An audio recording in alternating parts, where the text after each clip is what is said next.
Hello, everybody.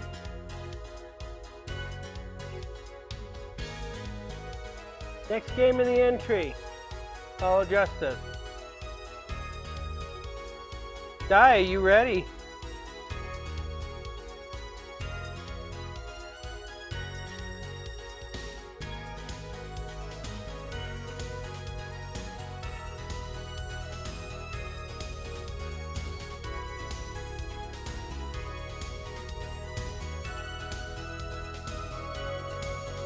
Yes, no, maybe.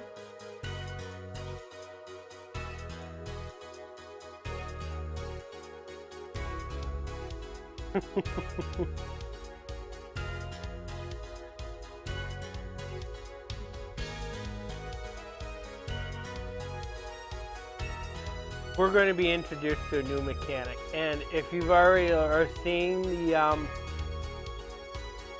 trailer here, you probably can already see what the new feature is.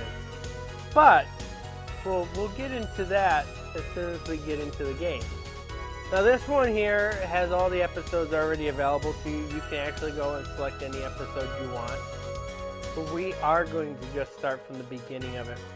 Makes sense to do anyways.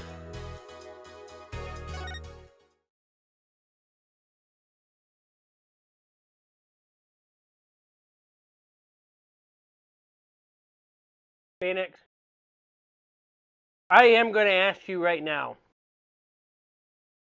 You need to learn to be yourself and not try to be somebody else. So, no more trying to be the VTuber.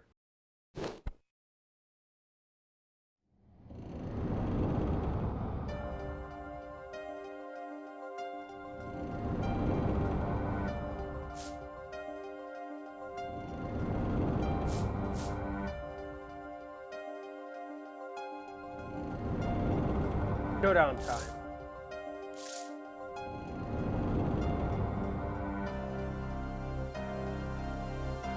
You lost. You lose.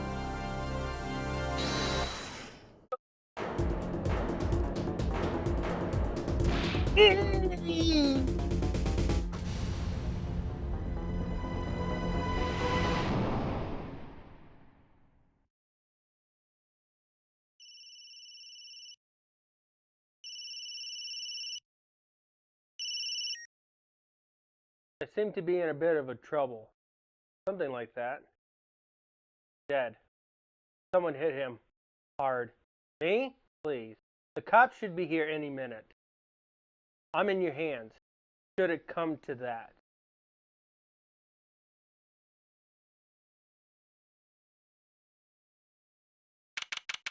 April 20th, 9:37 a.m. District Court, Defendant Lobby number 3. Panicked. I'm sweating. I can admit it. I'm nervous. Ah, good morning. Good morning, sir. This is a tense like this. Wound up tight. Wound up, sir? No, I'm loose. I'm fine. That screeching noise. Is that your voice? I suppose it'd be expected. The first trial and it's a homicide, I guess.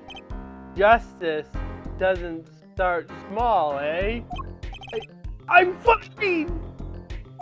I got up at 5 a.m. to do my Courses Steel voice workout. I'm fine! Ah, that explains it. I did detect a certain raspy quality to your screech. I overdid it again. As you know, your client today is a good friend of mine.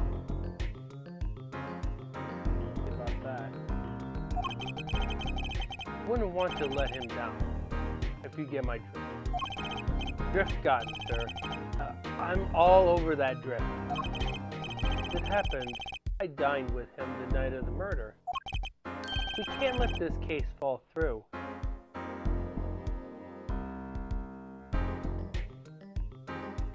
You overexert yourself. when you're voice acting, you actually have to play the part of the character. Don't put a whole lot of strain onto yourself when it's not needed. Yes. Yes, I'm fine, sir. One more thing. Don't say you're fine quite so much. People might take you the wrong way. I'll be preparing your case. You might want to introduce yourself to the client.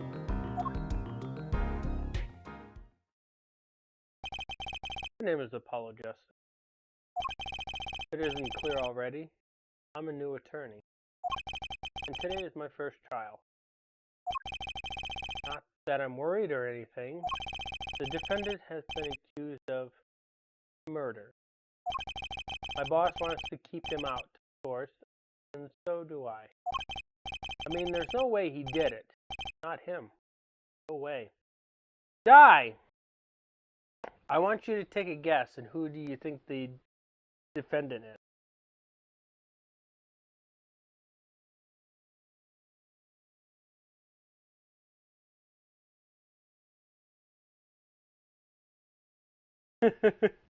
Make any old guess you want.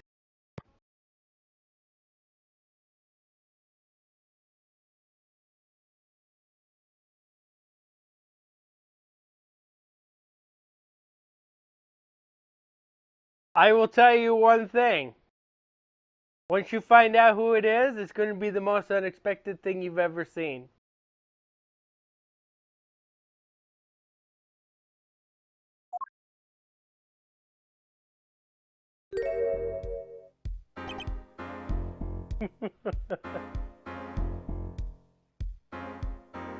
You know who that is, don't you? I should be pointing over here. Because my camera's over there. I was pointing over there. Who is that?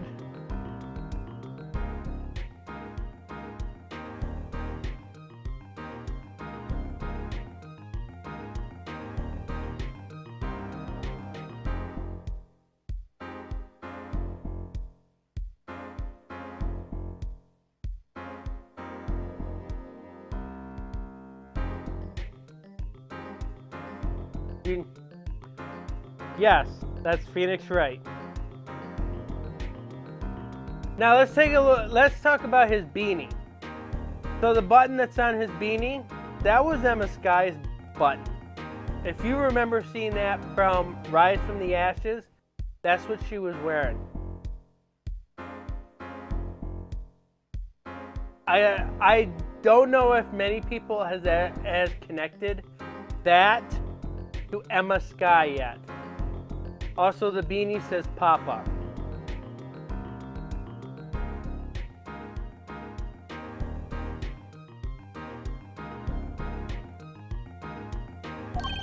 Whoa! Good, warning. Warning. It's all up to you today.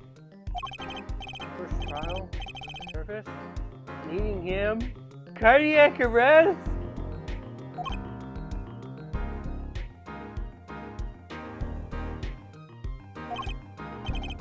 I think I'm supposed to say something. Help? So, you're fine? I'm fine? Ah, Mr. Fine it is.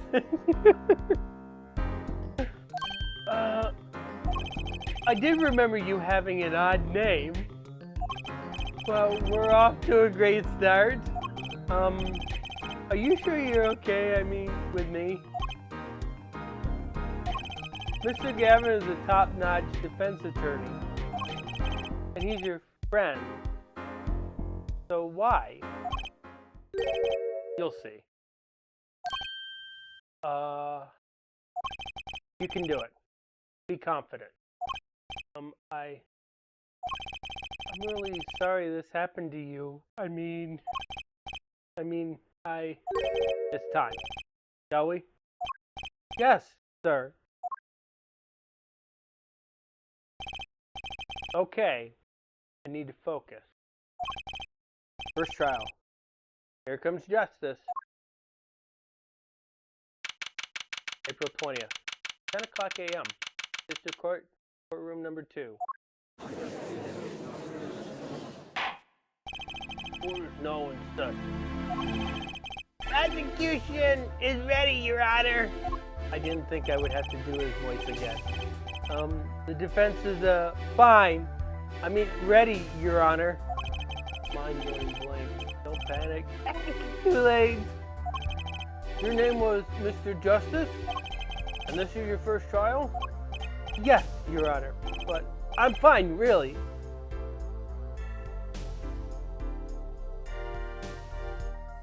The man is in his 60s. What do you expect?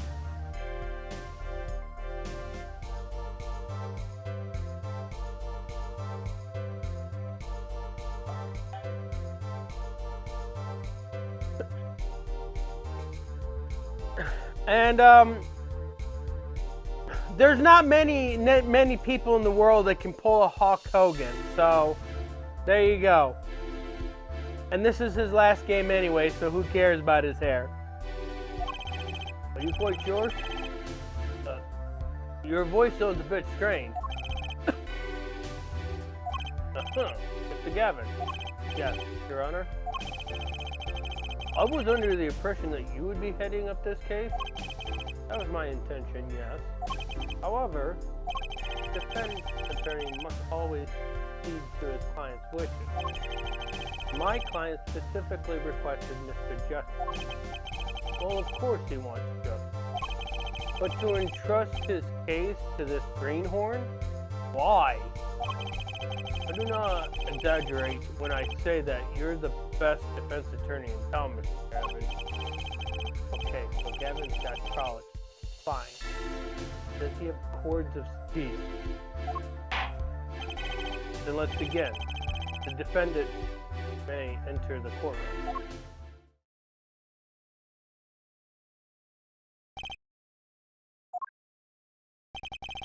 This is truly an unfortunate turn of events.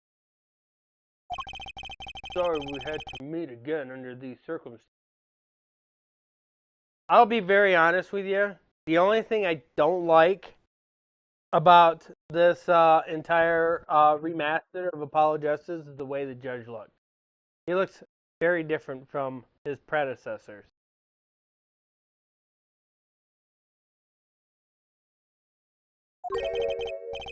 Long time no see, Mr. Wright. Let's put the past behind us, shall we? These days, I'm merely Phoenix Wright, piano player. Right. How could this happen?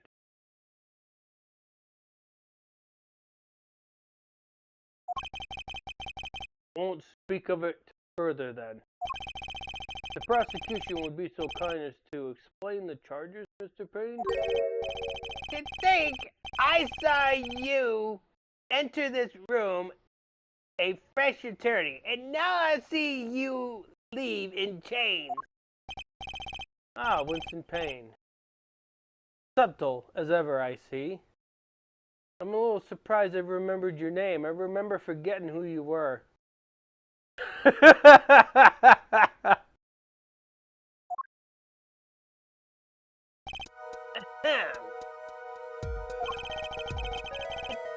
Crime occurred at the Borscht Bull Club.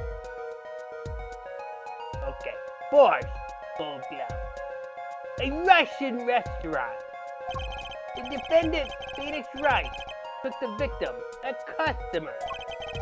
Then he hit him. Wham! On the head. Smack! Killed him cold! Customer at the restaurant, you say? And the defendant, you say what he was? The pianist of the club. James? That's right. A pianist? This is the weapon that took the victim's life, a bottle of grape juice. Grape juice is apparently our defendant's drink of choice.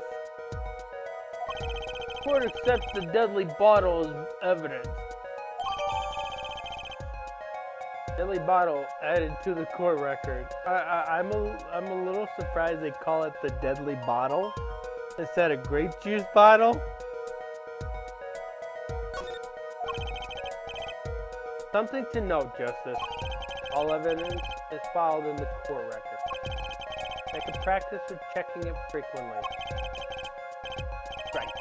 I've heard of that. Use R to look at the evidence so far. I'm confident in your ability to handle this case. Right. Just use R. Sounds like it's time for some hands-on action. So the victim was a customer at the restaurant. But just who was this Lady Smith fellow? We believe he was a traveler, Your Honor. Traveler? According to his passport, he has been out of the country for a number of years. He had only returned to this country recently, though his place of residence is unclear. And he had some sort of connection with the defendant?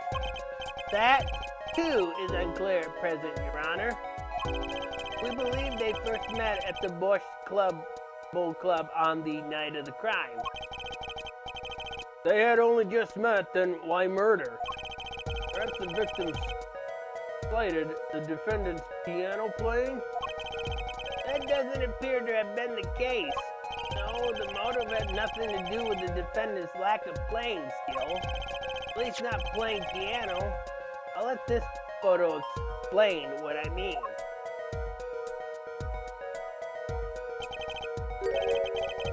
As we can see, a game of poker was in progress at the scene of the crime. Wait a second. Isn't poker gambling? That's a crime in itself! Indeed, it appears our defendant has fallen to become the basest sort of criminal. Objection! It is true that the defendant was engaged in a game of poker with the victim.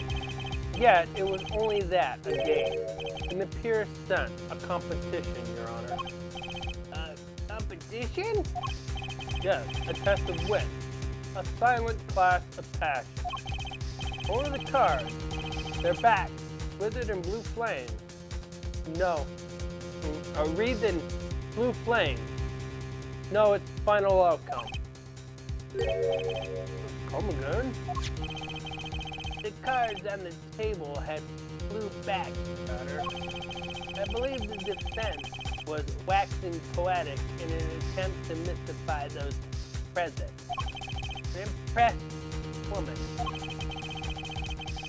That will be our first order of business here, then.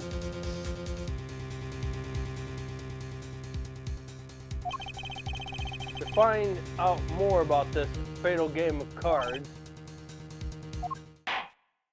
Very well, defendant. You will testify to the court about the poker competition held the night of the crime. My pleasure. My first trial. Here goes nothing.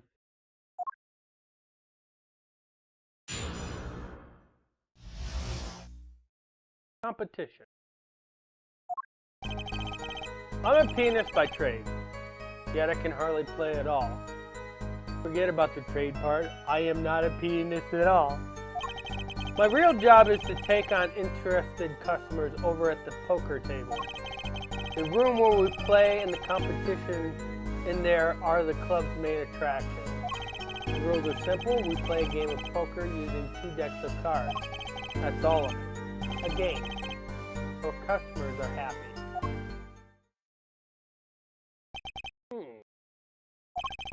A pianist who can't play piano?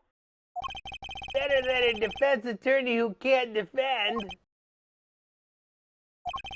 Well, defense may begin the cross-examination.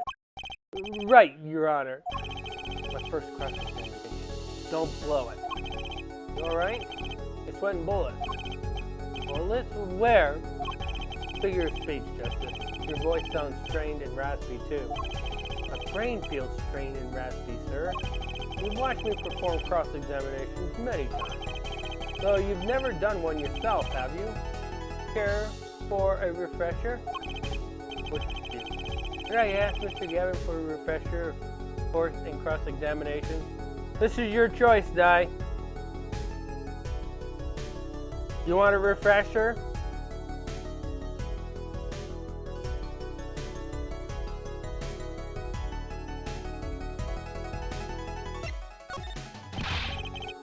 No need for help here, sir. I think I got this one covered. I think you'd better do more than think. You know it. Or you don't. Do not. I'm fine. The cords of steel are ready for battle. My weapon. Press and present. Find any inconsistencies, any lies in the testimony, and reveal them to the court. That is cross-examination. Learn it, know it, do it. Consistent lies. Phoenix, Wright? As if Phoenix would never lie, and it's up to me to prove it. The defense may begin the cross-examination.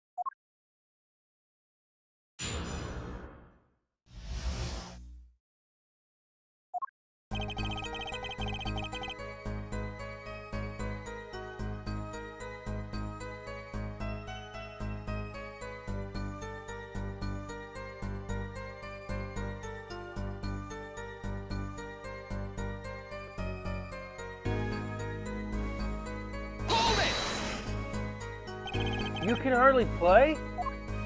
Oh, I play sometimes when customers demand it. So I play them one song. That's usually all they want. Is that supposed to be a boost just now? The title of pianist is a mask. Respectable faith I wear for the world at large. And why are you really at the Bull Club?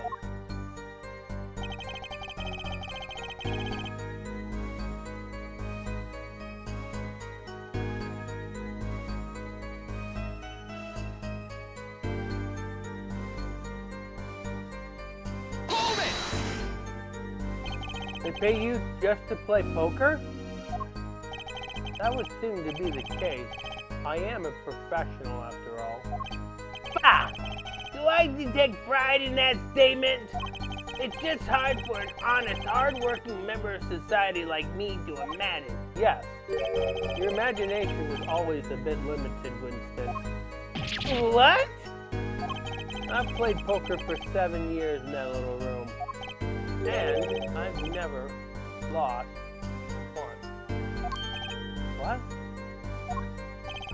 See why the customers come now? Defeat the undefeated poker champion. Quite a draw. That is, I'm quite a draw. Wait, you've never lost once? Not even one time? As I said, I'm a professional. Playing poker for 7 years and not lost one? Is that even possible?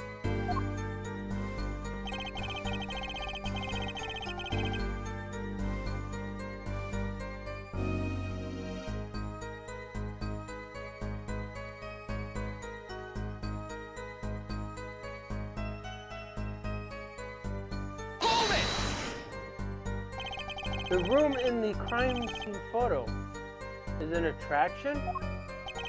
That's quite a history. Posh Bowl Club used to be a gathering spot for black market types back in the day. The black market? All in the past. Seems like the black market are only on the silver screen nowadays. Which is not true, because like I said, this game takes place in the same year that we're in right now. We still have a black market. It still hasn't died yet. Far from it. Suffice to say that there were a lot of deals being made under the table. Right there in that room. Although the black market right now is all online. There are certain websites you can go to that's considered the black market. I don't recommend it.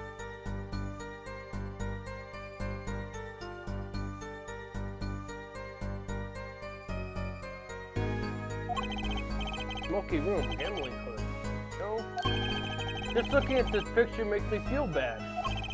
Bosses gather around the table cutting deals safe from the eyes of the law, while a goon keeps watch through the small window. I can practically picture it now.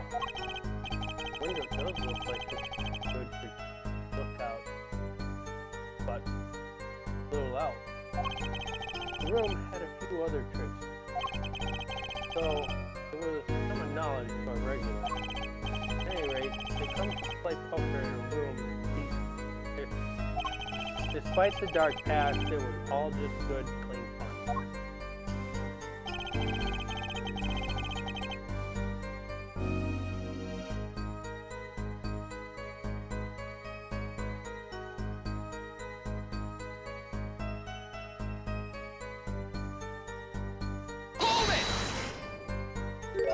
Two decks of cards.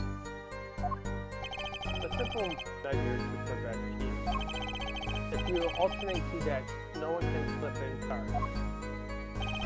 Something else like, in addition to the cards on the table, there are some lying scattered on the floor. Precisely. Cards on the table, cards upon the floor. Each one forming a complete deck. Time seen painted blue by a sad heap of cards. Poetic, really. Incidentally, we use two types of cards at this club. One deck of red cards was red, the other blue. I recall in poker you have 5-card hands. I can see how it would be easy to cheat. Yes, I gave it hands. That's exactly what poker is.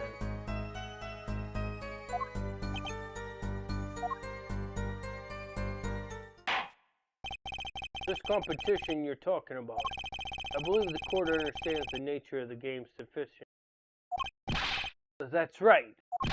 It was a simple game, after all. Are you sure? Huh? People are not murdered over simple games, man. Defendant, you were in the room the very moment that the crime occurred. Yet you claim no connection to the crime?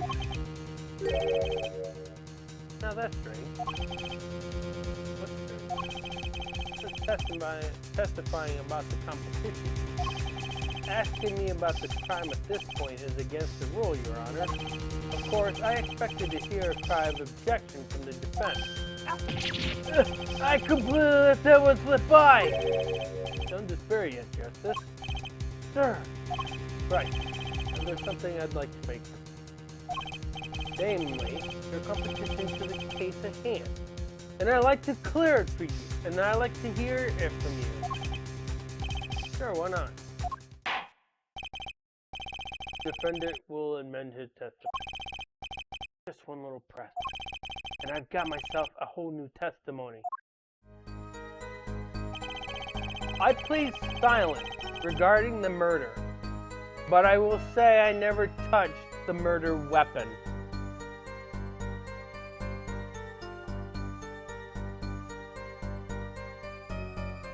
Hold it!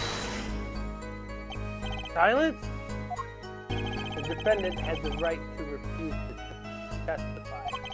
I haven't forgotten everything about the law. But why? That clearly puts you at a disadvantage. And it's your job to turn that around in our favor, yes? Like I didn't have enough to do already. Justice, did you check anything out about that testimony? Huh? Wait, something he said did ring a little strangely.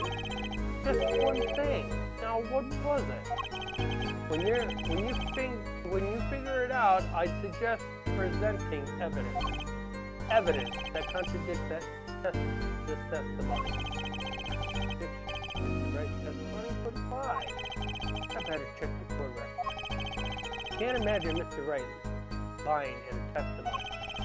Isn't it a little early to be jumping to conclusions? This is your first cross-examination. Take it slow. If you need more information, don't forget to press. Right, I got it. I'm fine. Time to listen to the testimony again. This one's actually the easiest testimony, so you should be able to figure out which one it is.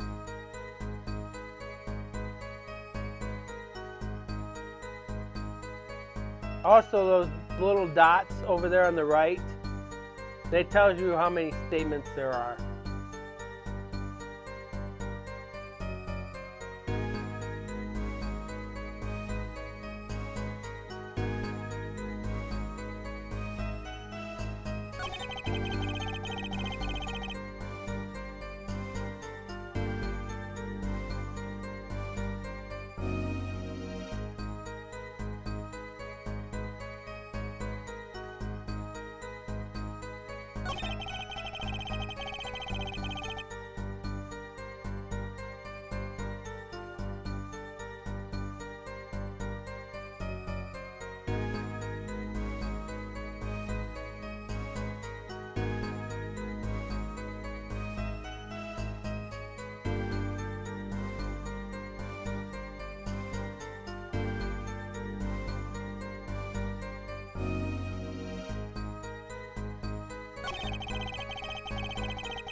Alright, time to pick a piece of evidence.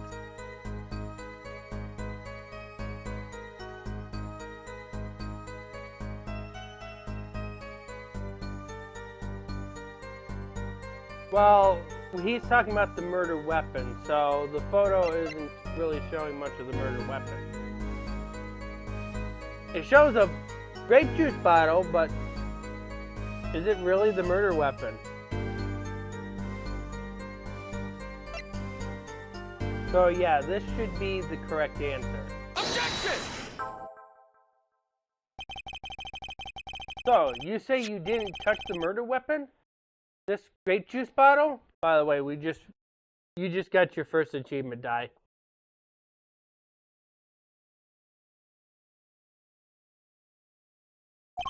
Right? So I said. Something the matter, Mr. Justice? Too bad our new defense attorney never learned how to play dumb. What's this, Mr. Payne? I examined this bottle in question, you see, and it was covered with the defendant's fingerprints.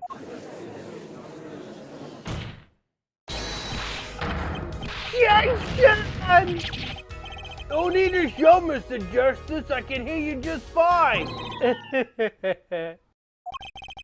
Excessive yelling can damage the judge's ears and our case. But what about my court of steel? Anyway, what's so strange about fingerprints on a bottle in a restaurant? Well, that's true. The prints don't prove a thing. Oh, they won't. They wouldn't prove a thing if they were normal fingerprints. Huh? But the fingerprints on the murder weapon was upside down. Upside down? What does that mean? It means he was holding the bottle inverted, and there can be only one reason for that.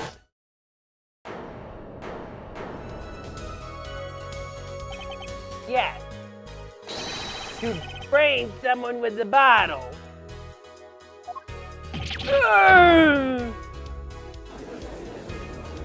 Apollo's famous duck lift.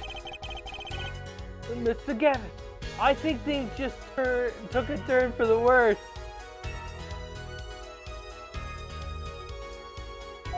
Oh? I see no problem, Justice. Huh? The only thing that matters is the truth. There's a good reason for everything, you'll see. Defendant, can you explain your fingerprints on this bottle to the court? I stand by my plea of silence regarding the murder. For now,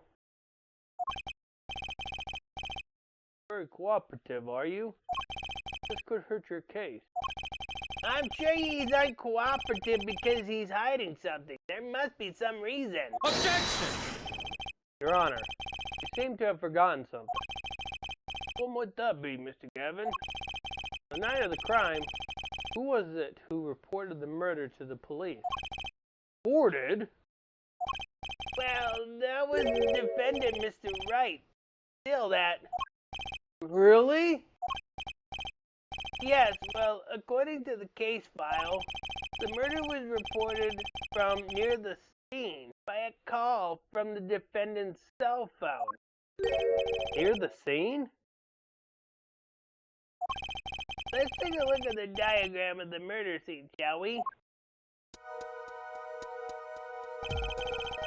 The victim was murdered in a small room in a basement 2 floors down from ground level.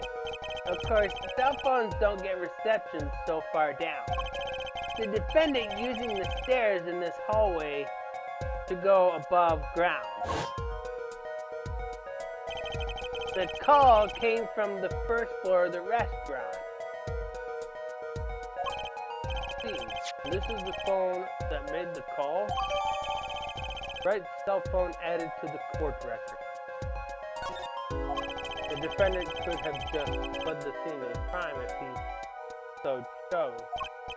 Yet he fulfilled his duty as a citizen and reported to the authorities. And you claim he is being uncooperative? Nice save, Mr. Gavin. I'd better not waste this. I think the prosecution has toyed with our client enough for the time being. Toyed? I assure you, no one is more serious about... What was it you said? The defendant was in the room the very moment the crime occurred? How can you possibly know this? That's a good question, how indeed? The answer is simple, Your Honor. The prosecution has a decisive witness. You're as good as they say you are. So someone else was in the room that night of the crime? That must mean they witnessed the crime. Everything up until now has been a warm-up, Justice. You ready? Very well. The prosecution may call its first witness to the stand.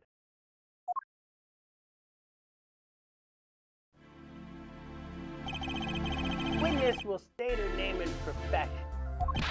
Hold on just a moment. Where's the witness? I surmise that she has been frightened by the defendant's demonic-looking horns. So I use a little hair gel. Relax, people. Have no fear. If any horns point in your direction, this court will cut them off. Sure? I swear it on my gavel. Please, come out. Isn't violence against hair a crime, Your Honor? Well, if you are sure it is okay.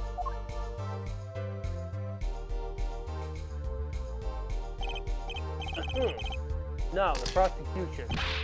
Wait a minute. Would the prosecution care to explain the witnesses' paraphernalia? Yes. She's a professional, Your Honor. Those are merely the tools of her trade. That would be... My name is Olga O'Reilly. I am employed as a waitress in the Bosch Bowl Club restaurant. And why the camera? Of course. It is my pride to serve Bosch that is naming restaurant. But I also perform, how it is said, other service. I take it one of the other service is taking the customer's pictures? Duh. Like for example, well, this one. The defendant? Indeed, on the night of the murder, man in white hat is one who has gone kaput. I don't know why there's snow at a restaurant, but I do know it's cold.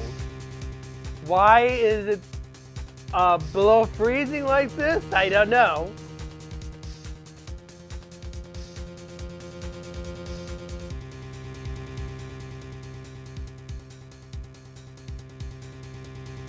How Phoenix can wear shoes like that in something that cold? By the way, I believe those are flip-flops. Do you normally wear flip-flops in the cold?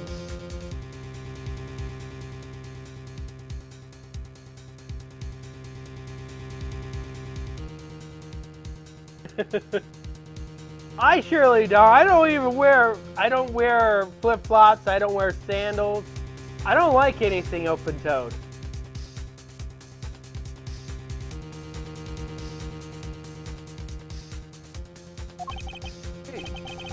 That is the victim.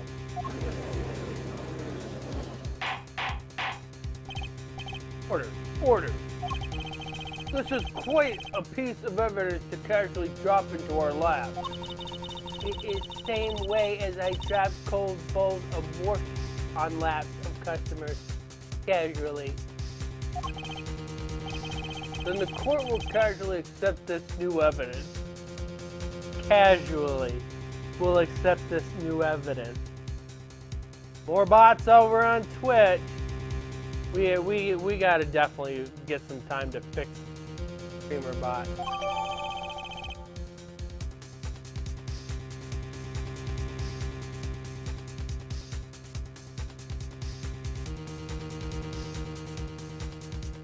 Olga's photo added to the court record. Now witness, where were you at the time of the murder? I was in room, the hideout, we call it. Excuse me, the hideout? It is room where famous gangster Badja was arrested. Is room where murder took place. What? Your look of utter surprise. It is lovely. I will post my courtroom door later for you. Photos will be numbered, and you will write which ones you want copy of. So there were 3 people in the room at the time of the crime. The victim, J.D. Smith, Mr. Wright, and Olga O'Reilly, our witness. If Mr. Wright isn't the killer, that means... Very well, witness. You will testify to the court about the night's events.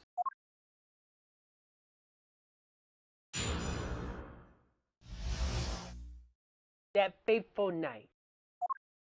That night, customers asked me to deal cards for games. It was cold. Both players played with hats on, duh. The victim, he plays whole time with his hands on locket at his neck. Then last game is done. But something terrible has happened, duh. That man flew at victim and is strangling him to death.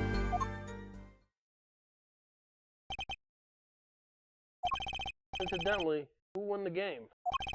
Ain't obvious? Winner was the victim, Mr. Smith. Objection! That's ridiculous. Because Mr. Wright can't lose. Justice? Maybe you can come up with a more legitimate objection? But he hasn't lost in 7 years. Take it from me, kid. It happened. I didn't lose a case my first 7 years as prosecutor either. That's a lie. Incidentally, I have some evidence here.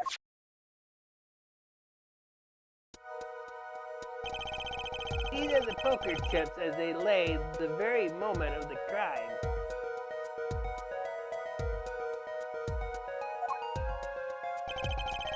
The hand and chips on this side belong to the defendant, Mr. Wright. These on the far side belong to the victim, Mr. Smith. Yep, you say? Duh, I mean, yes. Imagine that poker is war. The hand is your army and the chips are the spoil. I know that. After all, I was known as the poker head of courtroom number 3. I think he means poker face. Looking at this picture, it does seem that most of the chips are on the victim's side of the table. Chip photo added to the court record. That picture is going to become handy later on. You'll see why. Well, the defendant may cross-examine the witness.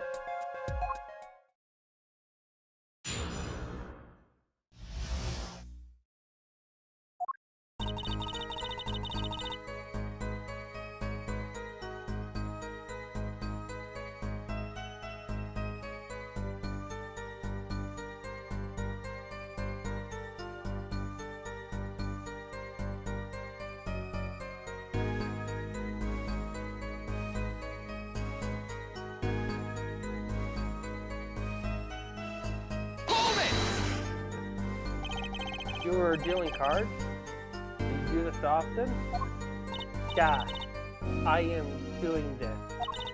If customers wish it, I serve anything. Borscht, cards, more borscht. It is my work. Good to hear of a place that hasn't forgotten the meaning of service.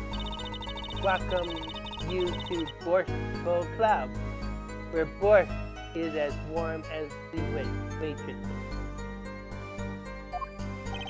Thank you for not handing out flyers during the cross-examination.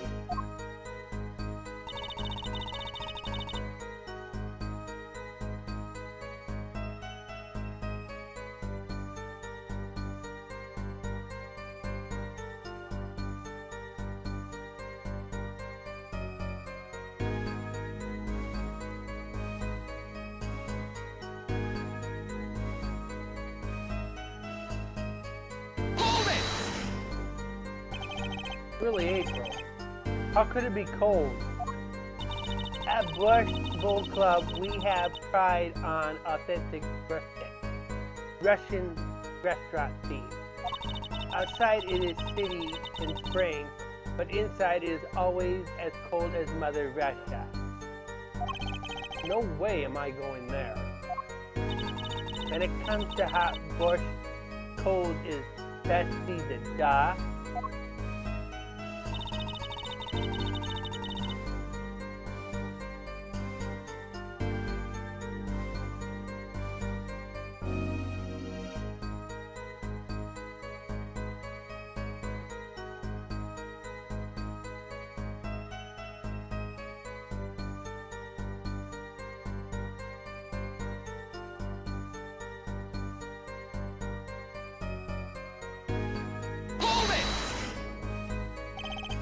His locket?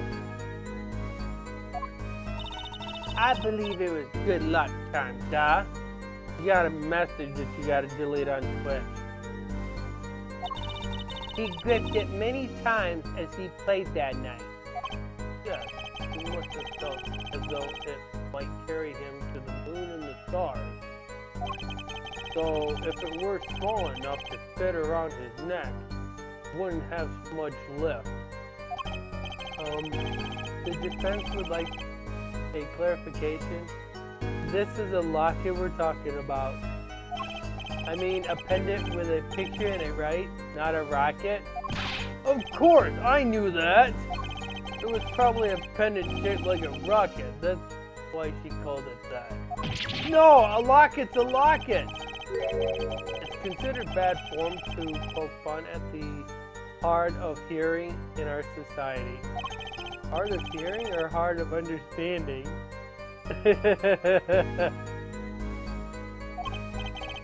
So, what happens next?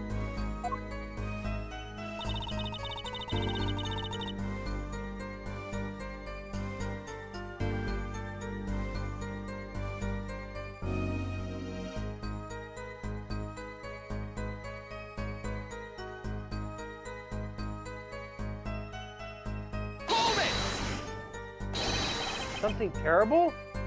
Eee! The defense will refrain from needlessly shouting. Sorry! I need to seriously reconsider this vocal training thing.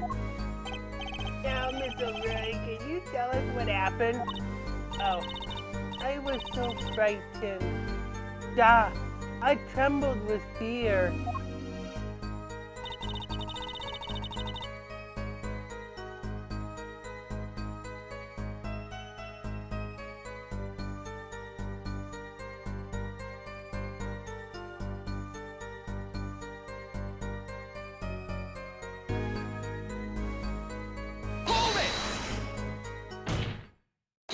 But the defendant would never do such a thing! Eee! Well now, I can't say I've ever heard the defense try this tactic. If possible, please, refrain from embarrassing me. Still, why would anyone do something like this over a game of poker? Perhaps it is because the defendant has lost game? Yes! A crushing defeat for a man undefeated. So it always is with men like him. Winners make sore losers. Oh, how the mighty fall. Go ahead. I believe you know what it is you need to do. Right, sir. Leave it to me. There were only 3 people in the room at the time of the murder. The victim, Shady Smith, Mr. Wright, and if Mr. Wright isn't the killer, I've got you now, really.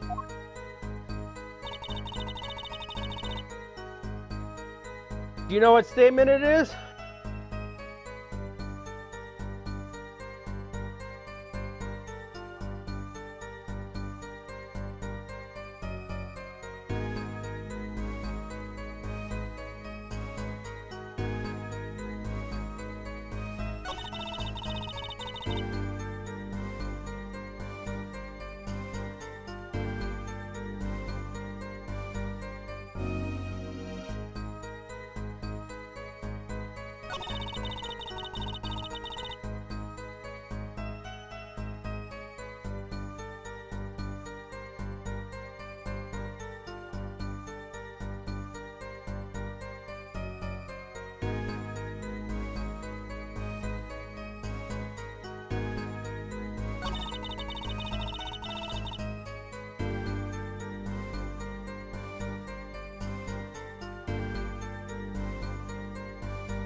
Are we talking about a locket around the victim's neck? Because,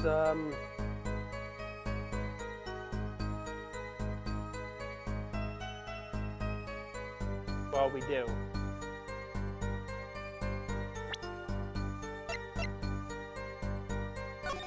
But the photo doesn't show a locket, but I don't think that's going to help us. Because we don't know if he had a locket before he was alive. And in this photo, it shows a locket on him, so he apparently had a locket. So this is going to not help us.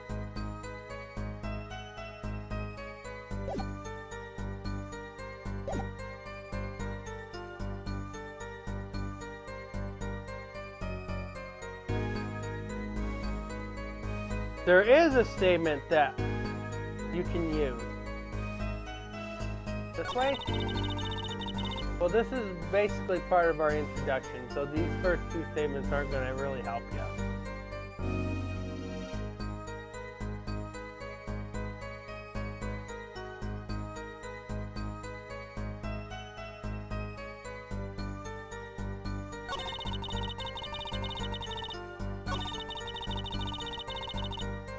This last statement I feel like is going to help us.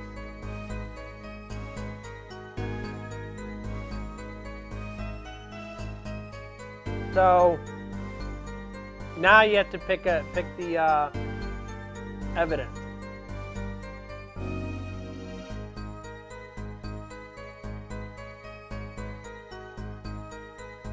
So I just tell him you want to figure it out on your own. Go through them.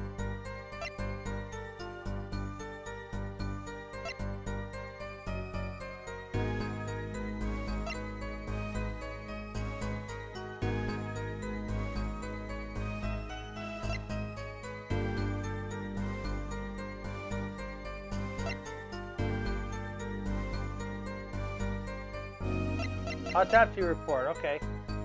Objection!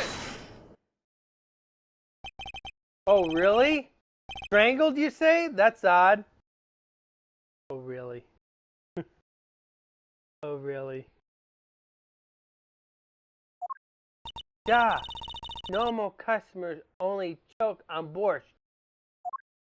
No, I mean, this report shows that the victim died of a blow to the head. Hey! Miss O'Reilly, right now, did you witness the crime? Eek!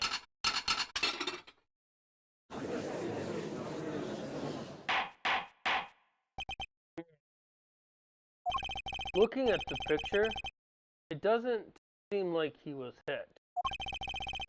He's still wearing his hat and everything. Well, that's because his hat was placed on his head after he died. Yet, it is a fact that he was hit, Your Honor. Here's a photo we took of the victim with his hat off during our investigation. Well, that's quite shocking, isn't it? His head clearly was hit. Crime scene photo 2 added to the court record. But I have seen it happen. The defendant, he lunged at victim, his neck. Oh, really, Miss O'Reilly? I think I've caught you in your own lie this time, Justice. I admire your enthusiasm, but perhaps you should think this through once more. What do you mean? I found a contradiction. There's one thing in her testimony that troubles me. Very well. It seems we should continue the cross-examination. Such a thing as thinking too much. This horse is dead. Let's stop beating it. I hate that analogy. That is a very bad analogy. The poor horse.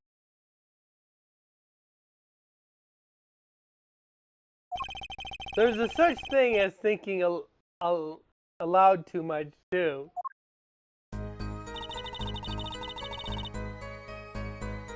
Now we gotta pick another statement. So now that we got the autopsy report, there's another statement.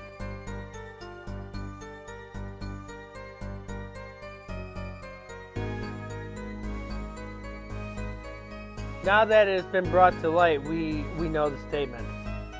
You don't have to repress these statements. These are exactly the same statements you pressed.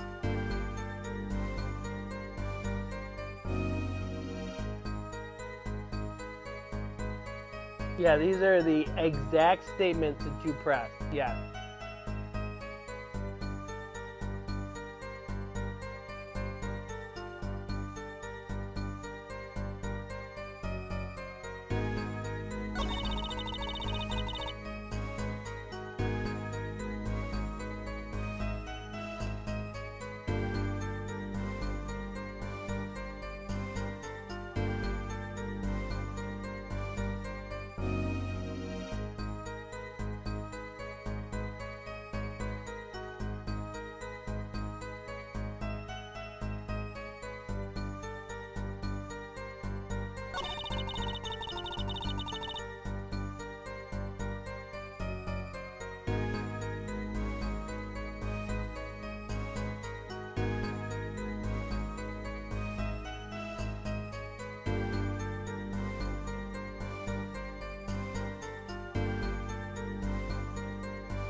This is the same statement, but it's reworded differently. So pressing it is not going to help you.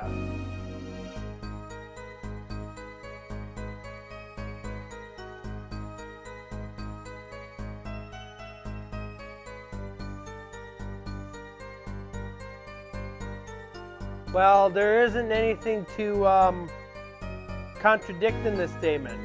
First of all, we don't know if the first part she's saying is right or wrong, but she is correct about the last part, because that's what we had her change to. So this statement is actually correct now.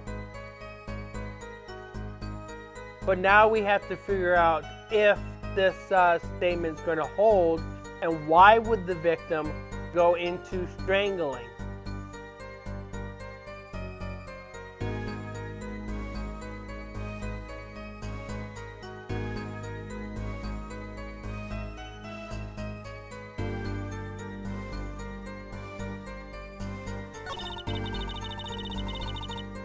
I should say defendant, not victim.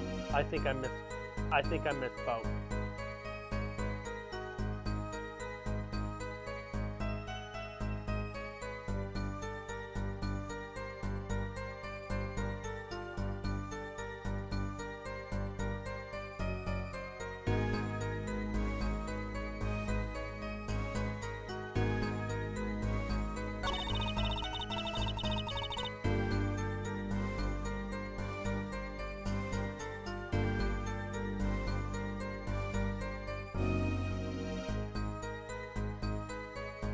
Okay. Now you have to present the evidence.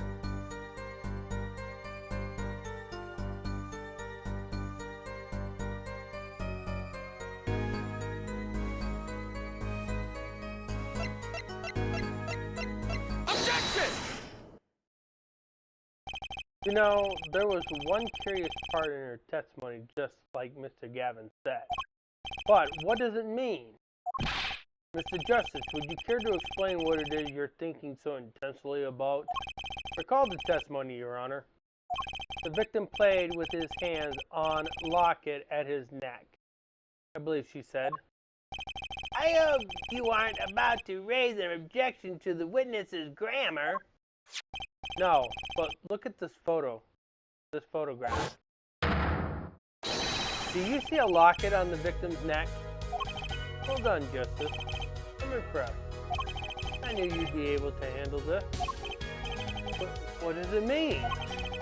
If we are to believe this witness's testimony as is, then the locket disappeared, following the victim's death. Lockets don't just disappear, Your Honor.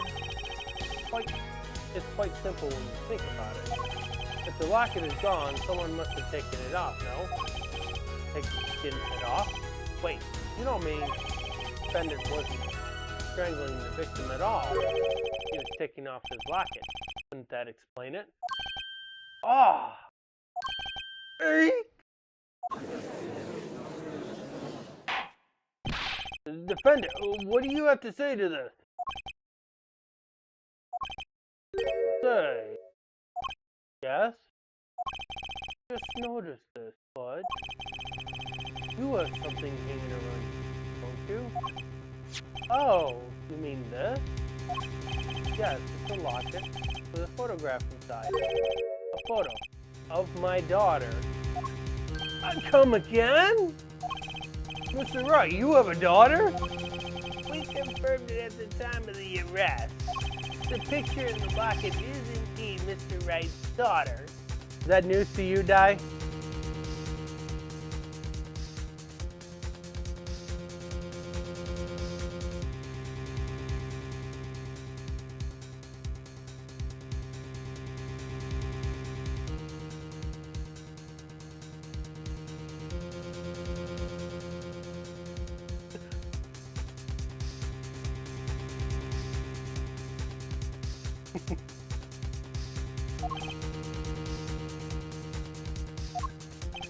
So Mr. Wright has a pocket. Ooh. Why don't I buy that? Why don't I buy that? This is just a coincidence. Well, now, if the results of this poker game led to the murder, perhaps we should hear a bit more about the outcome of the game. Further testimony wouldn't really be necessary. It's clear the defendant lost badly. Or did they? So really. You will testify to the court about the game played between the victim and the defendant. Da.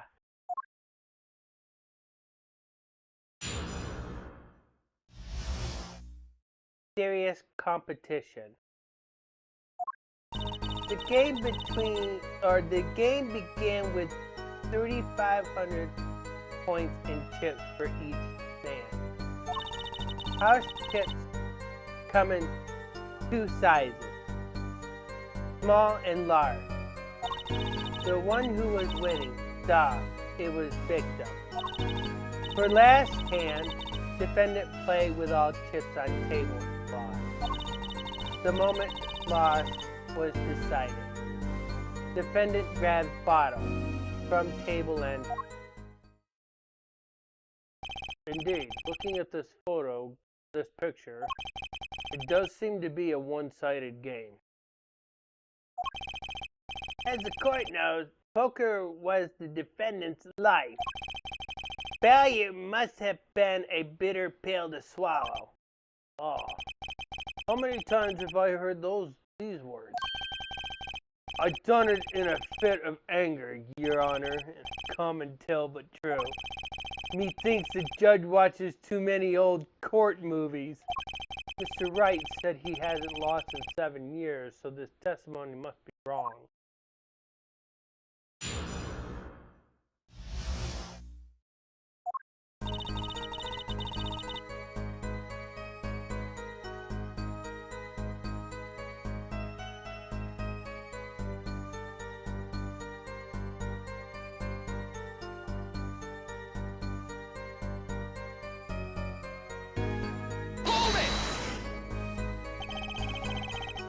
Are those the usual starting points? Were any special rules used? No, not special, usual game, usual rules. If each man began with 3,500 points, then the total would be, exactly 7,000 points. 7,000. Please, this isn't calculus. It's not even long division.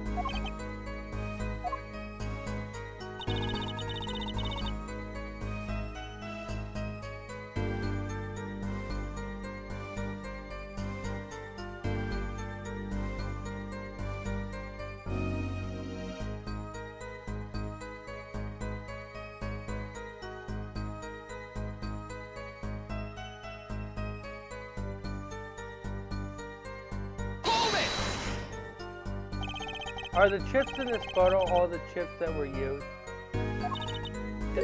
Duh, of course. Something's fishy with these chips. Should I press harder?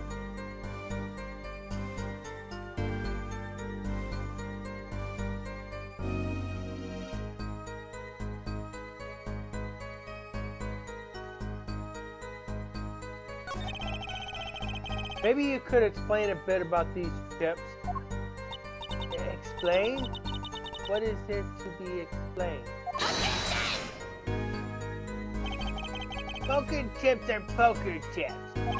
They're not fishing chips. Not a chip off the old block and thing. Now that I pressed her, I'd better ask something. What are these chips worth?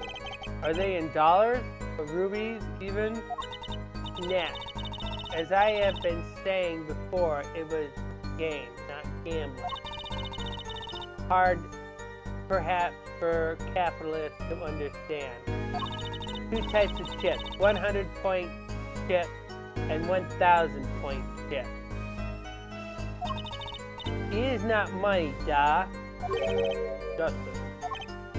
Sir, don't you find her comment interesting? In more ways than one, sir. I'd have it added to her testimony myself. Well, does the defendant want the witness to add to her testimony?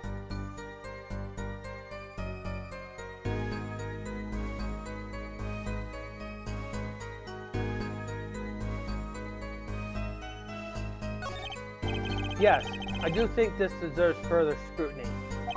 Added to the testimony. Wish I knew where I was going with this. Very well, witness. If you would be so kind. Yes, Your Honor. One kind of chip is worth 100 points. Other kind is worth 1,000. Two kinds in all. Whoops.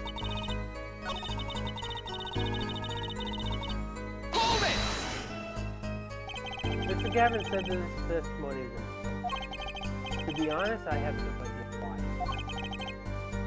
Mr. Justice, do the court a favor and think of what you want to say before raising your hand. We are not in kindergarten. Sorry, I'm fine. Better think of something to ask. And quick. The two types of chips. The small ones are 100 and the big ones are 1,000. Right, of course. Ha! Don't waste our time.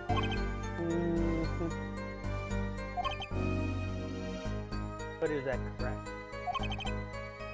Oh? Yeah. Great. Mr. Gavin made me stop her, and now I'm the one who looks dumb. Oh, Justice? Please try not to embarrass me like that. Huh? Who? Me? There's a clear contradiction in the information you have in your hand. What? It's a simple matter of calculation. Go on, try it. We're not in kindergarten after all. I think he just gave you a hint, Di. He gave you a really big one. I think he practically gave you the answer. Calculation?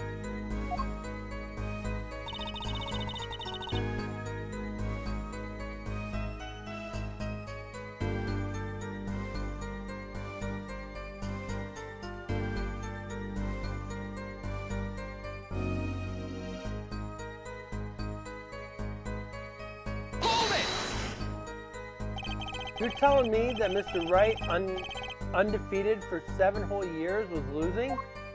Duh. It must have been the most unlucky day for him. I am glad I did not take other picture of him. It would break camera, certainly. The chips, they went always to victim's side of table. So you're telling us it was a one-sided game? Duh, one-sided and...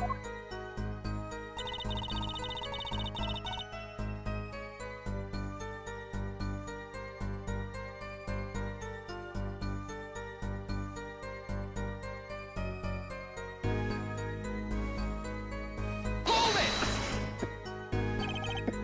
Left hand? It was largest points of any hand. The defendant's hand. It was excellent. He tried to use it to make victory from behind. It appears that both the defendant and the victim's hands are in this picture. That is truly excellent hand. However, so is the victim.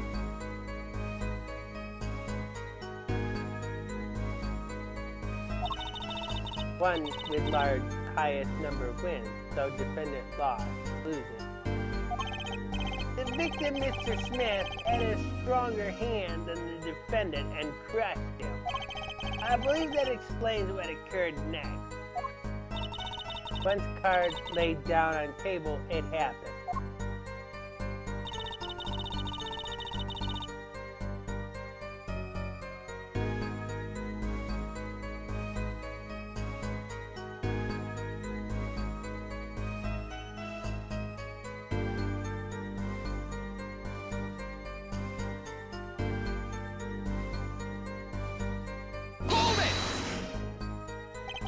And what happened next? Even to think of it now, I shake and tremble. Duh! I did not believe such thing would happen. What such thing?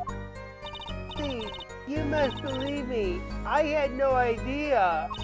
How could such thing occur? What such thing? The defendant had been hitting the victim. Duh, I saw it all happen. Right before me.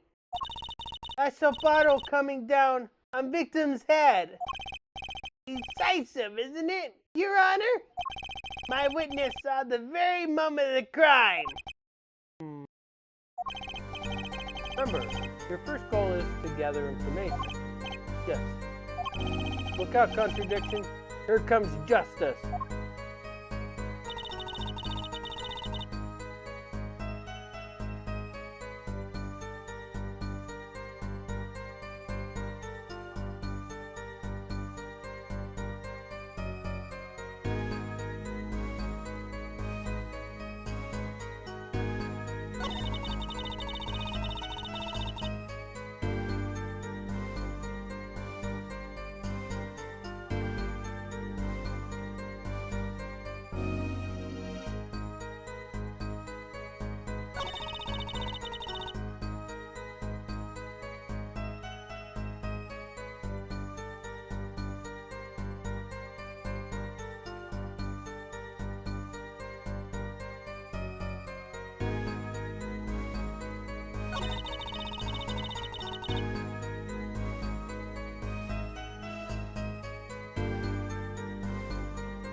What are you pressing?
Remember, Gavin gave you the answer to this.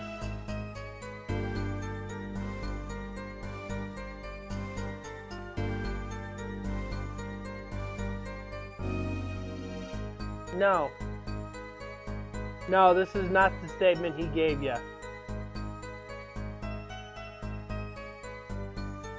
Because this falls in line with the autopsy report.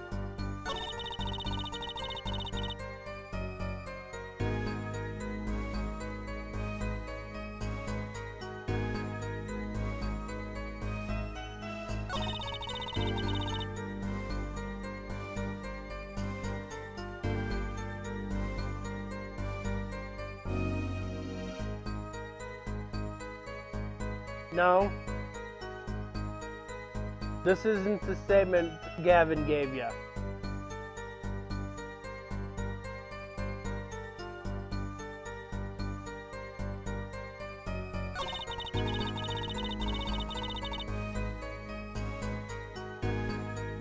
It's this one.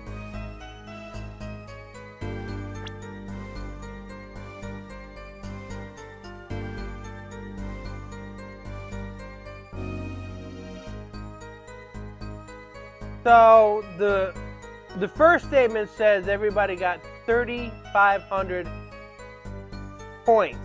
This statement did say there were small ones and big ones, and when we press this statement, Apollo literally says the small ones are worth 100 points and the large ones are worth 1,000 points. So this is the statement that Gavin says is a contradiction. He literally stated that.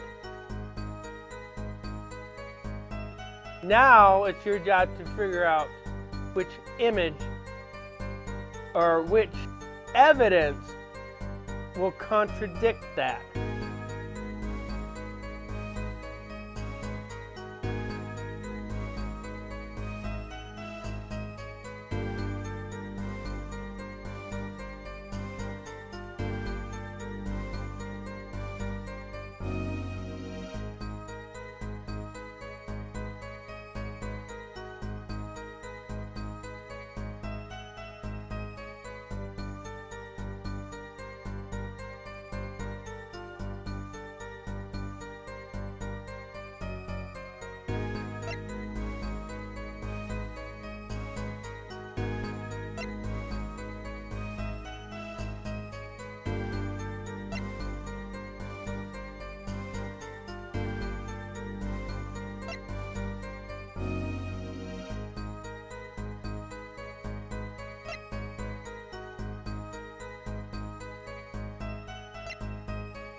We'll have the guide up to verify.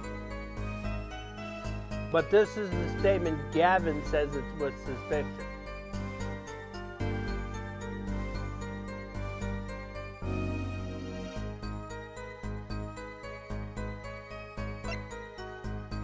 Okay, you think it's Chip's photo.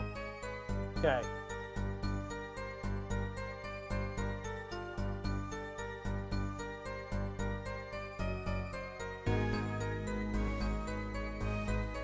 So we are going to look at the photo before we... So the total is supposed to be 3,500. If the small ones are 100 and the large ones are 1,000, when you add all of those up, it should be 3,500. So let's see, 1, 2, 3, 4, 5, 6, 7, 8, 9, 10 large chips. So we take 1,000 times 10, which is 10,000. Uh-oh. That is more than 3,500. And we have 6 small chips, which they're worth 100. That's 600. So we already got 10,600 already on the board. And 7,000 is supposed to be completely total, okay? The total number of chips is 7,000 because 35 and 35 is 7,000. Now let's reverse this logic. What if the larger chips are 100? Well, then we have 1,000 in large chips and 6,000 in small chips. How many do we have? 7,000.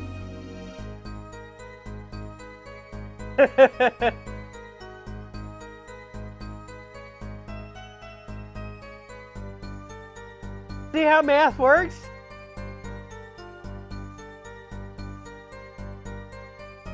So then, by looking at this picture, who's winning? Because it looks like Phoenix Wright has 4,100. Over on the other side, the victim, Shady Smith, has 2,900. Who's winning?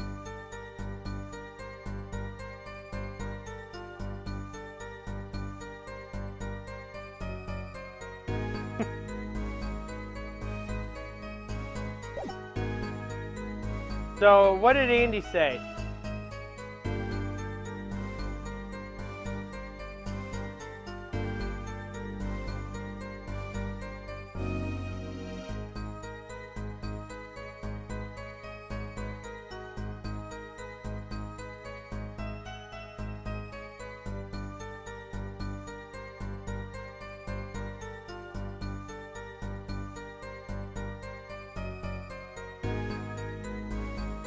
No, there isn't. Objection! You sure it was the victim who won? Absolutely sure? Objection! It seems our new attorney is a bit confused. A glance at the picture is enough to tell you who won, if you're not in kindergarten. Just for safety's sake, could you explain the problem to the court? Of course, Your Honor. In this photo, I see small chips and I see large chips. Tell me, which were worth 1,000 points? Why, the big ones, of course. Duh!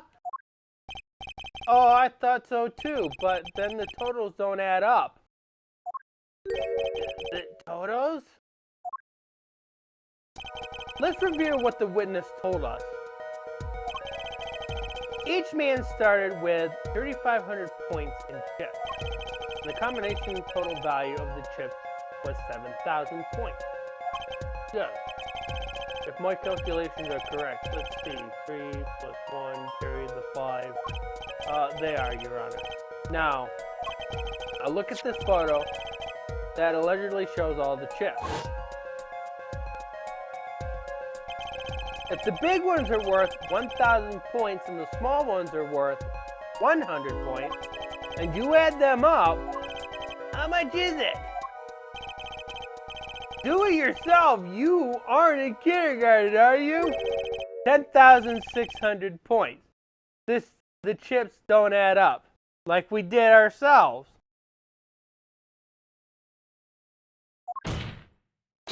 This clearly contradicts the witness's testimony.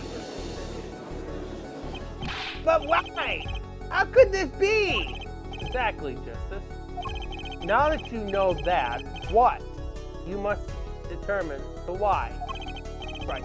There's only one possible way to explain this contradiction.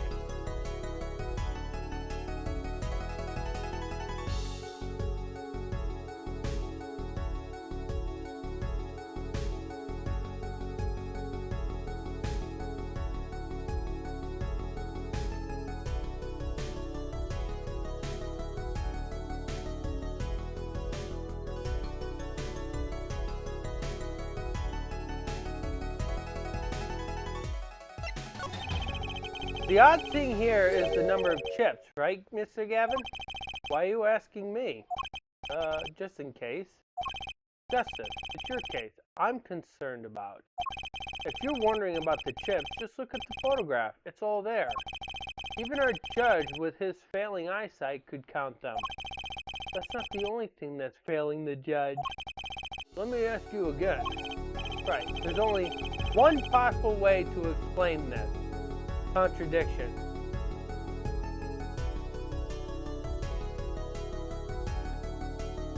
So, chip count was wrong. The reason why I selected it because the bar wasn't up there, so whatever answer you pick isn't wrong or isn't going to strike you. So it is wrong. I'm going to say starting point. This calculation makes the answer clear.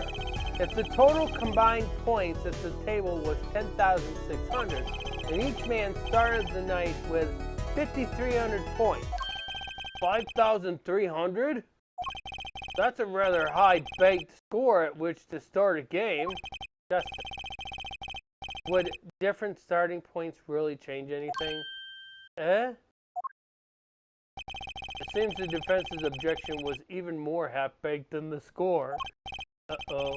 Time to head back into the kitchen. Right, there's only one possible way to explain this contradiction. Each man began the game with 3,500 points.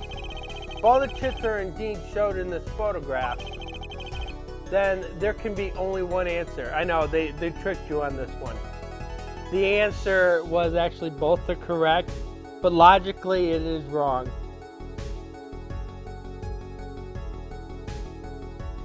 Well, what is it? The values of the chips was the other way around. What? Want to know what I think? The small chips were worth 1,000 points, not the big ones. Madness! Utter madness! Show me the photograph of the chips again. There are 6 small chips and 10 large chips. Why, that does make 7,000 points when you add them up. Excellent work, Judge. Justice. It's almost as though you figured it out by yourself. Well, I'm just glad I was the one who said it. But wait! The value of the chips may be different, but that changes nothing! Indeed, the victim did have the larger number of chips still. Ah! Exactly. If the small chips are 1,000 points and the large chips are 100, let's do a little math. Add up the points for each side of the table. The victim, Mr. Smith, had 2,900 points, and Mr. Wright had 4,100 points. Well now, it seems that Mr. Wright was winning that night after all. That's impossible! My client had even less reason to kill the victim. After all, he was winning. Now, Miss O'Reilly, you must have known the true value of the chip, since you were there at the scene of the crime, weren't you?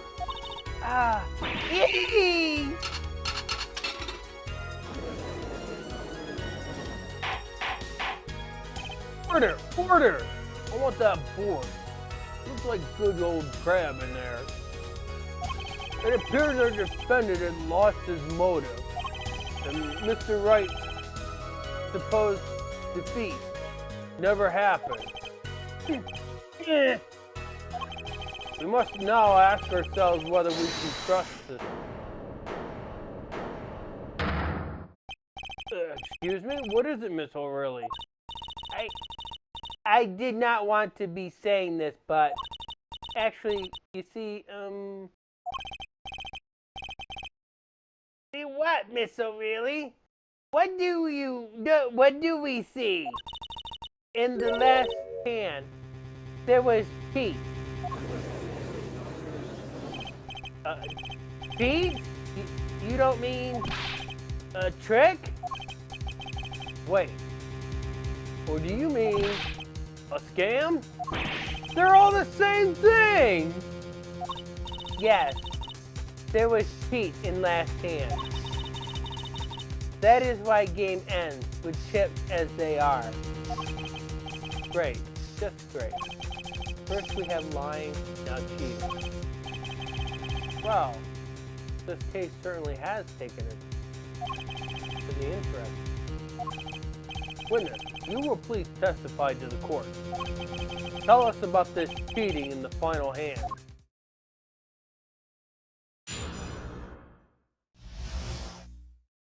The final hand. The last hand, both men had full house.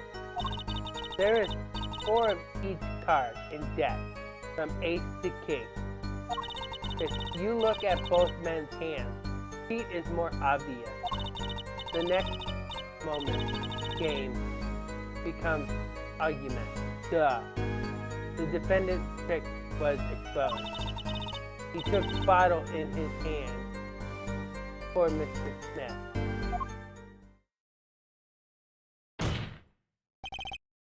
So really,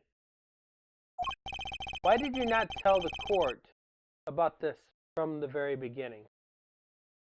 I want to look at this photo again.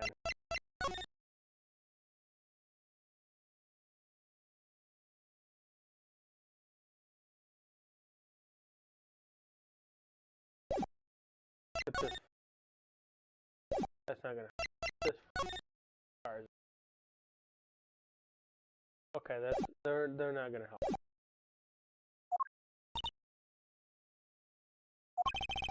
I thought I smelled a cover up here. Well, folks, it's time to throw back the cover. A full house is a very high-scoring hand. Not easy to make, in my experience. That alone is enough to suspect less than scrupulous tactics. Mr. Gavin? What's a full house? Lawyers these days. You don't know your poker? Can't say this bodes well for your case or career. What is this? Some kind of secret court poker ring? Justice. You know the term 1 pair, 2 pair, and 3 of a kind, yes? Yeah, no problem. 2 cards with the same number makes a pair, and 3 makes 3 of a kind. Good. Now picture a hand with 1 pair and 1 3 of a kind.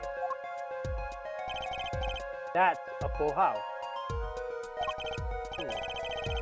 That doesn't sound very easy to make, does it? You can see each player's hand in this photo. Wow, they both have full houses, which can happen. 2 players can indeed have full houses. Yes, it's very rare that they come up, but it is possible that 2 players can have full houses. Even if you're playing with more than 2 players, there's a chance that there's going to be multiple people with full houses. There's only going to be one winner in the end anyway.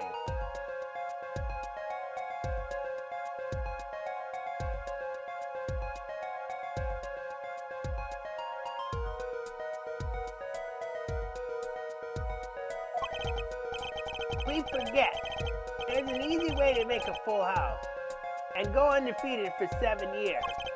You cheat. The defense may cross-examine the witness. He did cheat in the last hand. Still leaves one important question. Mr. Wright lost that hand. Who's ever heard of a professional con man losing when they cheat? He has a point.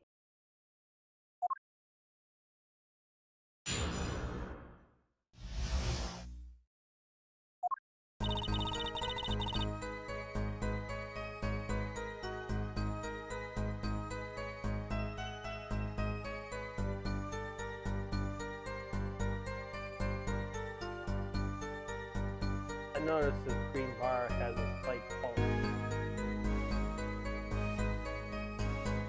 Hold it! Just how hard is it to make a full house anyway? It is quite hard, duh. It is making a pair and a 3 of a kind at the same time. I guess that's right. Very difficult, to be sure. You can take my word as the poker head of courtroom number 3. very difficult, but it is not impossible. Okay, full house. Pause. This line of questioning, a waste of time.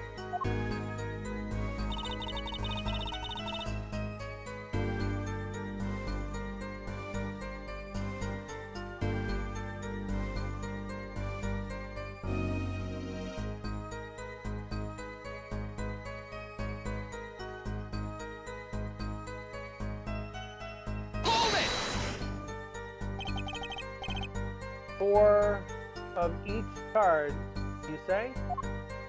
Yeah. There is one spade, one diamond, one heart, and one club piece card.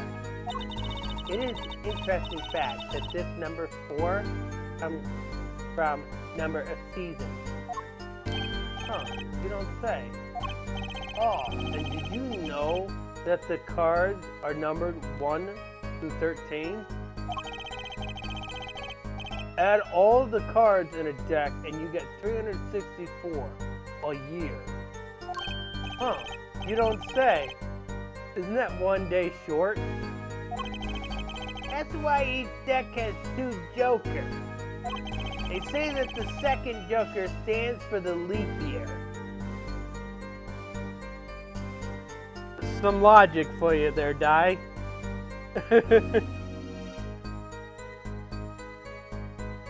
You gonna remember that? Ace Attorney taught me about cards! Thus you have a perfect representation of the year. All in a deck of cards. Huh, you don't say.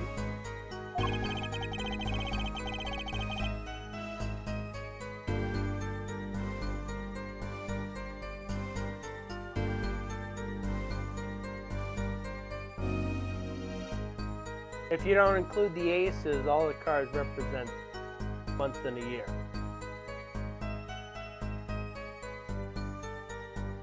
We're going to be in this courtroom for a year if it keeps going like this.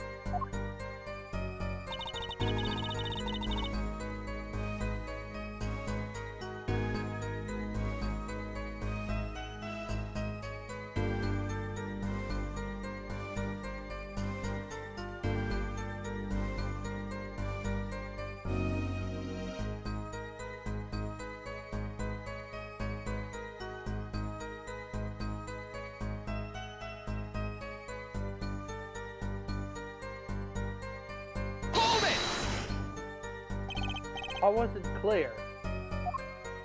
Duh, well, the defendant. He played a 5th ace. A 5th ace? I still remember both hands very well. Mr. Smith's hand has 3 aces.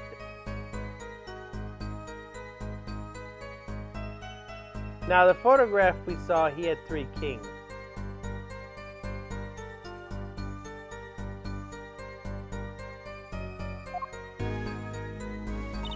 And Mr. Wright's 2.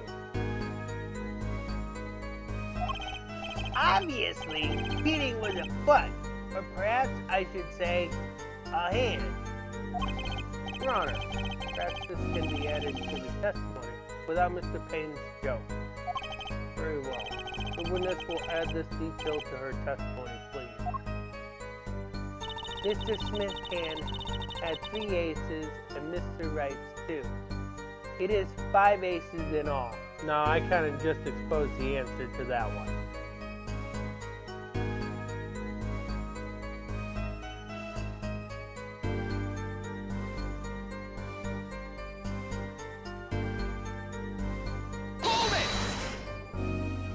A 5th ace?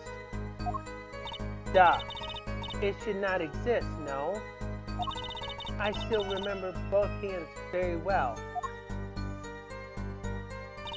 Mr. Smith's hand has 3 aces. And Mr. Wright's 2. Well, where did this card come from then? Perhaps we should ask the defendant that very question. Adding cards to a deck is no less serious a taboo than forging evidence in a court of law. Now, perhaps it's time for you to say something, Joseph. You bet. I have no intention of staying quiet. Not me, no, sir. I'd better find some contradicting evidence fast.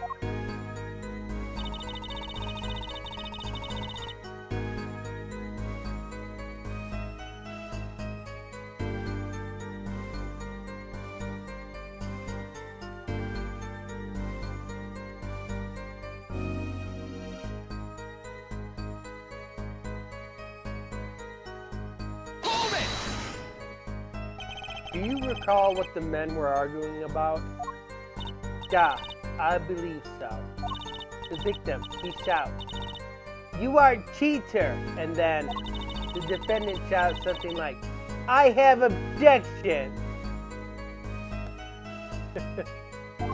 Got an objection, eh? Old habits are hard to break. First he bluffs his way through the courtroom. Now he bluffs his way through life. Objection! However, Mr. Wright lost the hand. That seems to cast the shadow of doubt on Mr. Smith. Humiliation from losing even when cheating. That is what set fire to defendant's heart. So, what did the flaming defendant do next?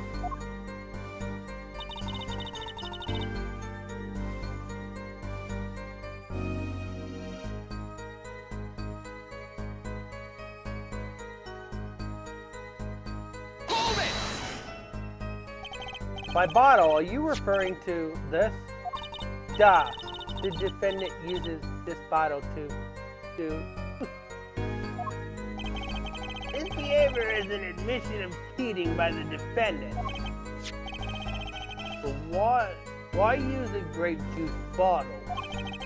You'd be surprised at what can be used as a weapon. This juice is recommended drink of Bush Bowl Club, duh. This year's vintage is remarkable for its hefty flavor. Hefty enough to brain a grown man, apparently.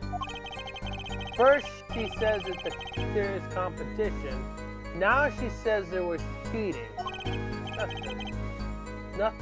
Notice anything odd? The testimony keeps changing. Now she says the defendant cheated. Actually, yeah, I had noticed that. Let's get the truth out of this cheating first, shall we? Right. Leave it to me. You should know that statement by now, Di.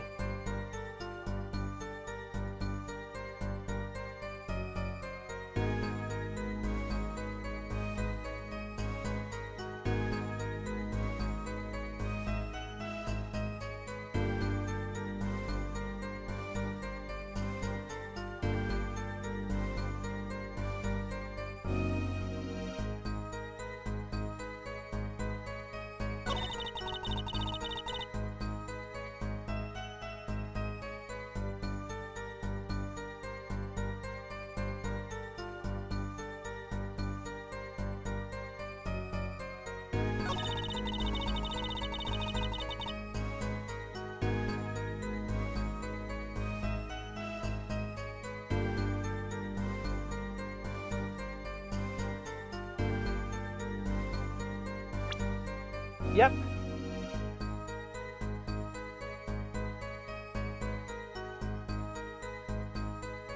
And what are we going to use as evidence?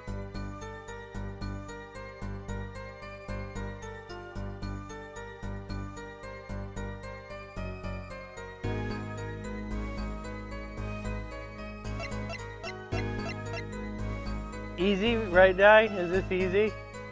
Objection! It appears the witness is mistaken. It'll slightly get harder the further we go. But because there was a lapse between Trials and Tribulation and Apollo Justice, this one's a little on the easier side.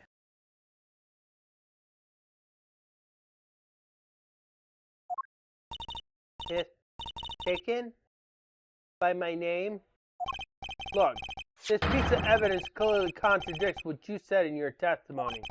That's the photo of the chips, is it not? Just. Perhaps you ought to explain your point in a way the judge can comprehend.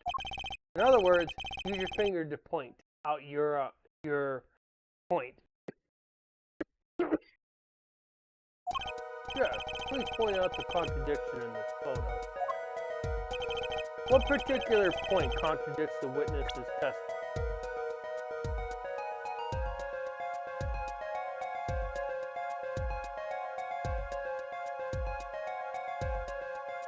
This one's easy.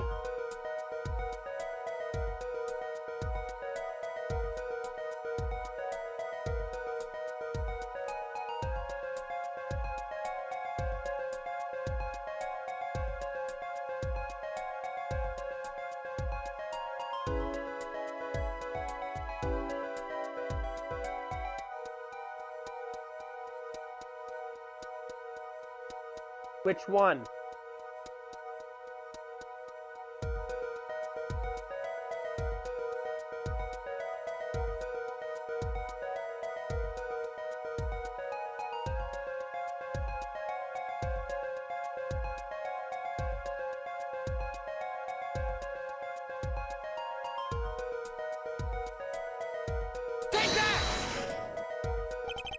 Mr. Really, in your testimony, you made the following claim. Mr. Smith's hand had 3 aces, but as you can clearly see, the victim's hand only held 2 aces.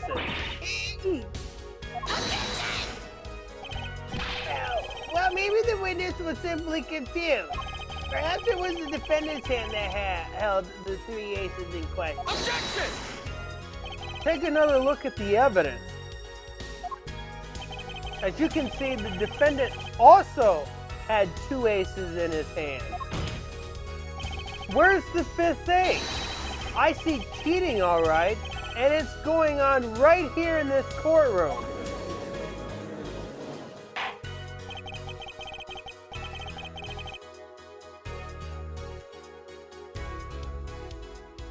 Two aces in each player's hand does make 4 aces total. Hardly proof of cheating. Wait, please. It is true. I have seen it. The 5th ace. There was cheating. I swear to you. That's odd. You must be lying. Yet she's the most sincere I've seen her all day. You're right to trust your instinct. Mr. Gavin, who knows what lies in store for us in the trial ahead? Your Honor, if I may, I have a suggestion. What might that be, Mr. Gavin? If you don't mind, perhaps we might examine the actual cards. Cards? Mr. Payne? Yes? Player's hands that night were set aside as evidence, were they not? The defense would like to request that the cards be shown to the court. Very well. The prosecution will submit this evidence. Which will you examine?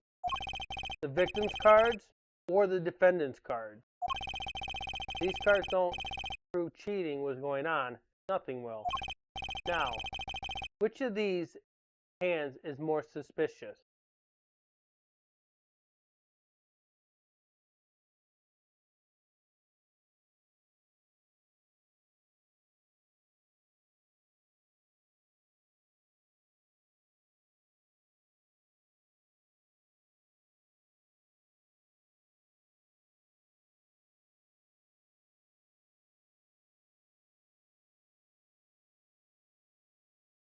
You want to see the defendant's hand? Well, we'll see the defendant's hand because it actually doesn't matter if we get this wrong because we won't get striked for it.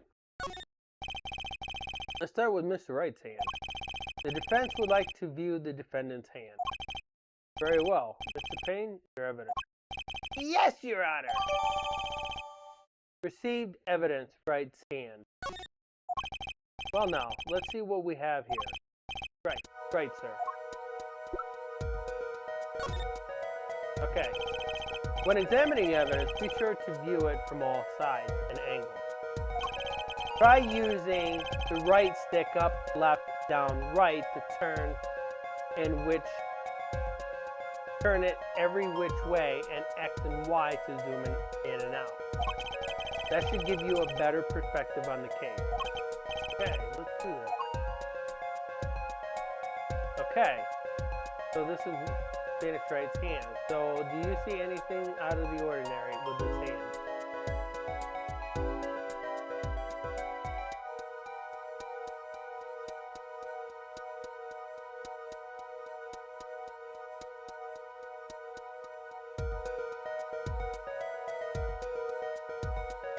Okay. Well, has the defense found anything they would like to share with the court? Not unless you count utter confusion. Perhaps you'd best examine the victim's card next. Of course, you can always give these cards another look. Well, do I examine the other hand of cards?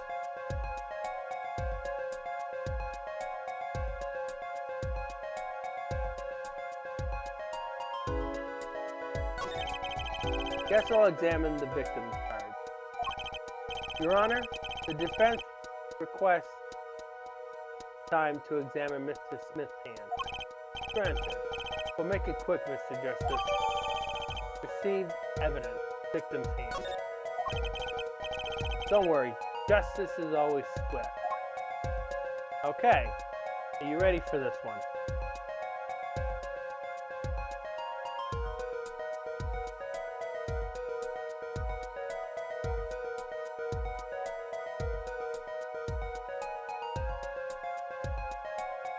Are you ready, Di? What are these going to reveal?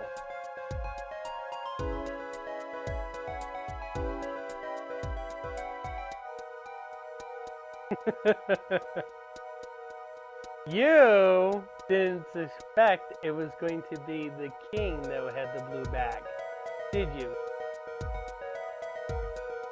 Okay.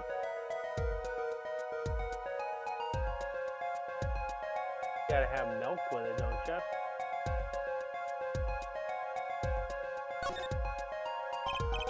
What?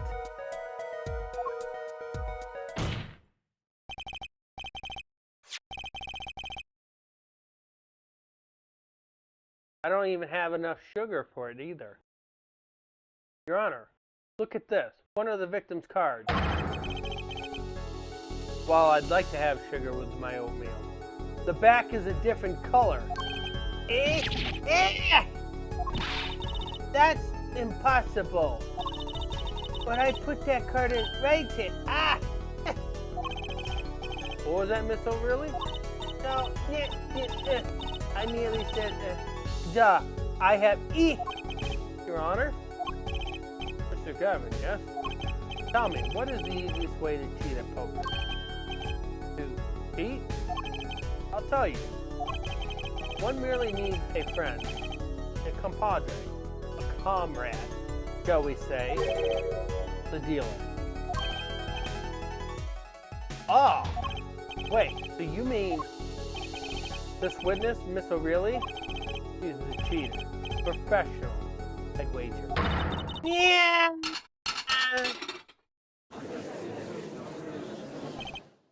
Order! Order! Focus, Justice. Time to take advantage of her. I mean, of her mistake. Your Honor, please recall the testimony we just heard.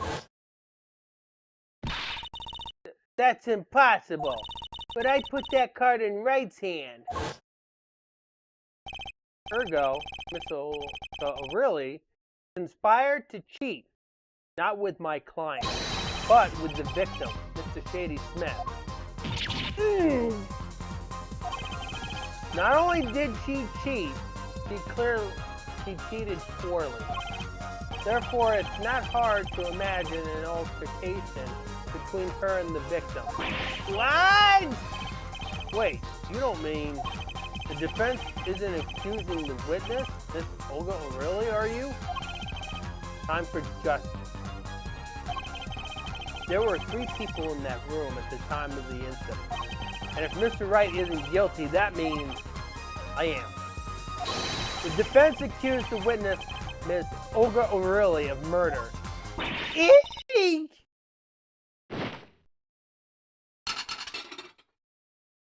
Hey, the borscht survived.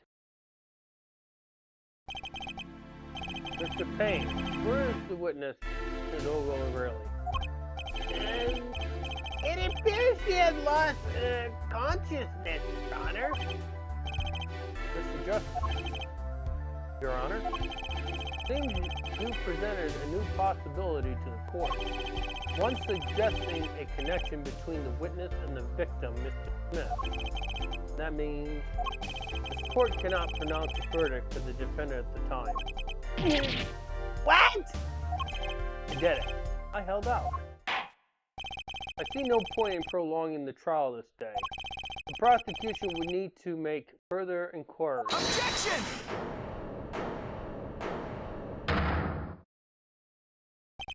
Mr. Wright, you can't end the trial here, Your Honor. Not yet. Well, what nonsense is the defendant spewing now? Think. One of the cards had a different colored back. Don't you wonder what it means? What are you doing, Mr. Wright?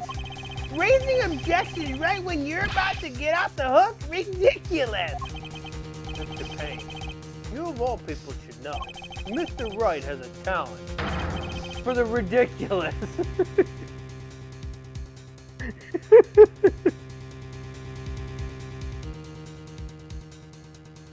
He's not wrong!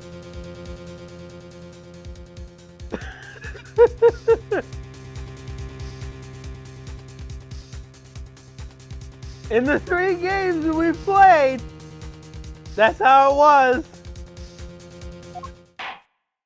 Perhaps we should get to the bottom of things. Let's clear up the facts about the game that fateful night.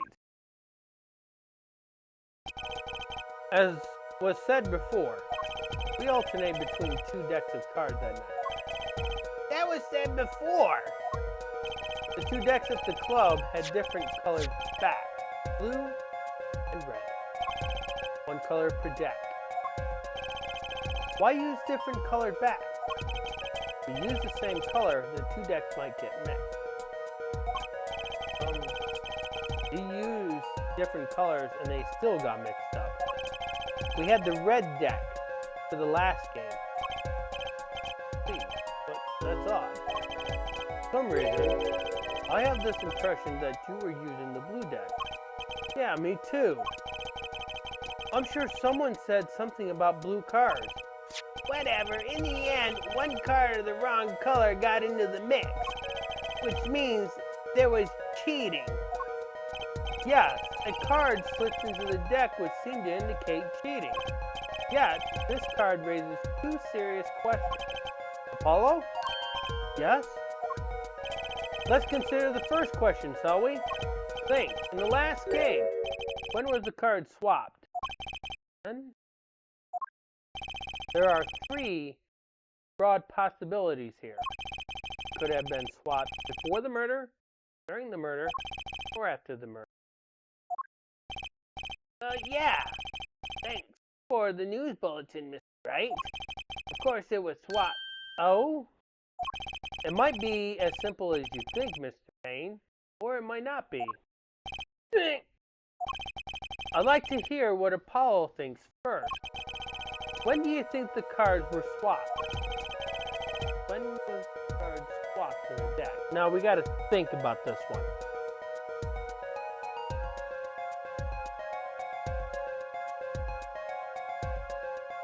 I'm going to eliminate one of them for you. Could not happen during the murder. That one I'm going to eliminate. There is no way it could happen during the murder.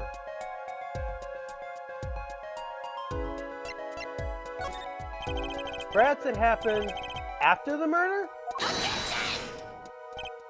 What's that? Ridiculous! What's the point of cheating after the hands have been shown? That's silly! Objection! Yes, but tell me, how do you swap cards during the game? I'll take silly over impossible. Take it from me, son. There's a lot of silly in this world, but very little impossible. Oh? Even when the backs of the cards are a different color? If you put that during the game, you'd be caught in no time. Ah, quite true. That would mean the blue card in question was swapped after the hands were shown, after the murder. Okay? This is going past silly and straight on to crazy. I ask again, what's the point of cheating after the game's over? Who would do that? Who indeed? That's one of the mysteries before us. There's another? Yes, a simple yet decisive question must be asked. Who swapped the red card for a blue card? Who? The game, the murder, is done. The victim is dead. Only two remain in the room, alive, that is. Defendant, Phoenix Wright, and our witness, Olga O'Reilly. Okay, so who was it that swapped the red card for a blue?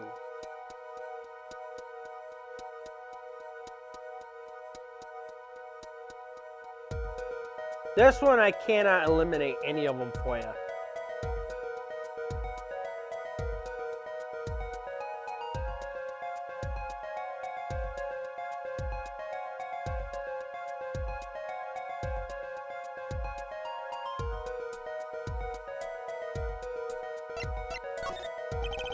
The one who swapped the card wasn't Mr. Wright, of course. And, well, it doesn't seem like it could have been Olga O'Reilly either. What are you suggesting? Hardly a logical conclusion, I'll admit. As a defense, I think it only makes sense for you to name Ms. O'Reilly at this point.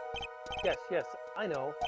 But she was the one who dealt the cards, right? I just can't believe she would make the mistake of swapping the wrong colored card. Apollo does have a point. She's the dealer. She would know what the color of those backs were. And if the cards were swapped during the game, it'd be obvious. Something you'd like to share with the court, Mr. Wright? Oh, my apologies, Your Honor. I was just thinking how much fun all this. Fun? How about confusing? I have no idea what the defense is claiming, Your Honor. If the one who swapped the card wasn't the defendant and it wasn't Miss O'Reilly, then who was it? Yeah, well, that is the question, isn't it? Precisely. Huh? I believe we're about to see this case take a new direction. New direction? We'll find that, indeed, after the murder. Someone swapped one of the cards in the victim's hand. That someone made two critical mistakes. I'm sure you're going to tell us that the first was swapping the wrong colored card. Because the one who did the swap didn't know two colors of cards were being used. The other mistake was the number on the card. Right. The person replaced the fifth ace with a king. I'm sure whoever swapped it was expecting there to be a fifth ace after all. All they knew was that the game had been won for the full house. So they picked up a card from the table and swapped it in. But there's one problem. According to our case record, this person doesn't exist. True, not until now, but you have to admit the possibility of a fourth person. Though it's more than a possibility. There was someone else there that night at the scene of the crime. What? I believe the judge spoke truthfully earlier. You do make trials ridiculous, Mr. Wright. This trial had proceeded on one central assumption, namely that at the time of the incident, there were only 3 people in that room. I believe this new evidence, shall we say, overturns that assumption. The problem is that you chose to conceal this information from the court. I suppose that is a problem, yes. The court is adjourned for a brief recess. Mr. Gavin, I'll see you in my chambers during this recess. Certainly, Your Honor. Very well. This trial will resume in 20 minutes.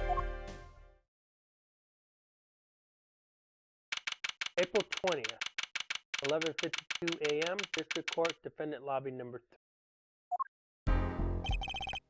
That was quite unexpected. You suddenly claimed there was another person at the scene of the crime. But that, is it the truth? Well now, I think you would know the answer to that. Being mysterious, please. Sadly, I've no time for mystery. I only ask that you leave the defending to your defense. Otherwise, I cannot guarantee the outcome. I see you haven't mellowed out one bit, Christoph. Yes, sir.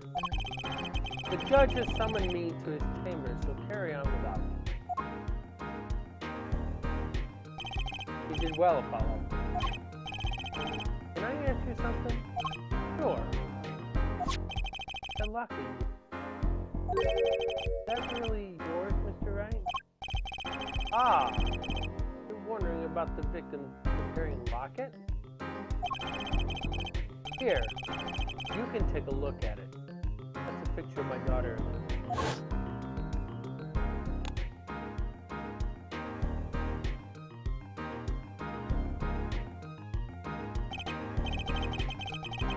Just surprised to hear you have a daughter. Most people are. Perhaps you'll meet her one of these. One more question. The one who cheated that night, was it you? What do you think? Huh? You know what happened 7 years ago? What I did. Not unreasonable for you to think I might cheat. I never. Honest, but it is odd that he managed to go undefeated for 7 whole years. Want to know something? There's only one game where you can be dealt bad cards all night and still win. Poker. Eh? You see, poker is all about reading your opponent. And that way, it's a lot like a court. Poker is like trial law. Figure out what your opponent is thinking to win. Well, yeah, but that's harder than it sounds. I think not. Try as they might to conceal it, everyone reveals their true thoughts. The body language can become a valuable source of information. You're kidding. That witness, for instance, Miss O'Reilly, he would touch the back of her neck during certain parts of her testimony. Did you notice? No. Who'd notice that? Words, habits, pictures. It's all information for the reading. This is something that is not really far-fetched, and you can use this in a trial anyways, because some attorneys will pick up this nervous habit and they will question it, why this nervous habit occurs, and if it's relevant to the case, they will have them explain this nervous habit. That's the secret to winning, Apollo. Someone taught me, and now I pass the secret on to you. But I'm not worthy. I mean, there's no way I'll pick up on those signals. I'm not Edgeworth.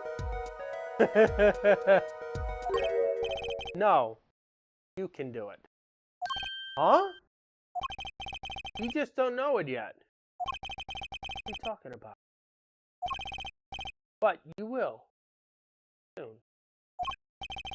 Ah, almost forgot. One more thing. About this case. You should know, I haven't told the truth to anyone yet.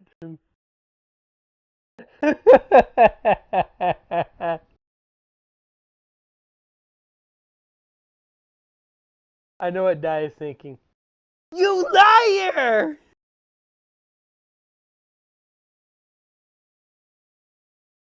I trusted you for 3 games!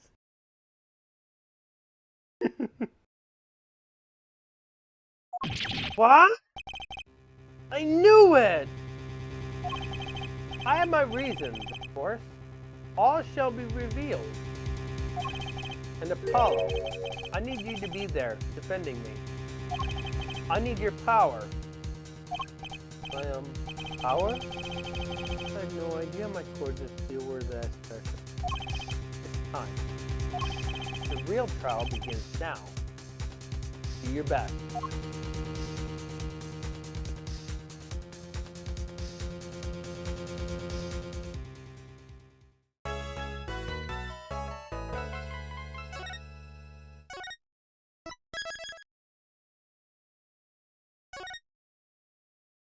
Okay.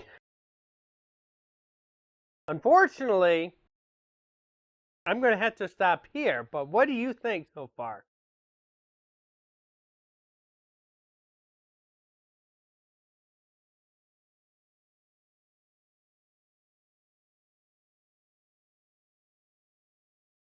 You like it? The reason why I'm stopping is because you got some work to do later tonight.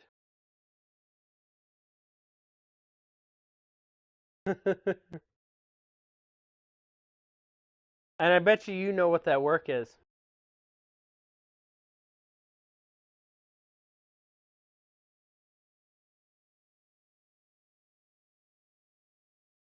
I'm going to give you time to do it. All right.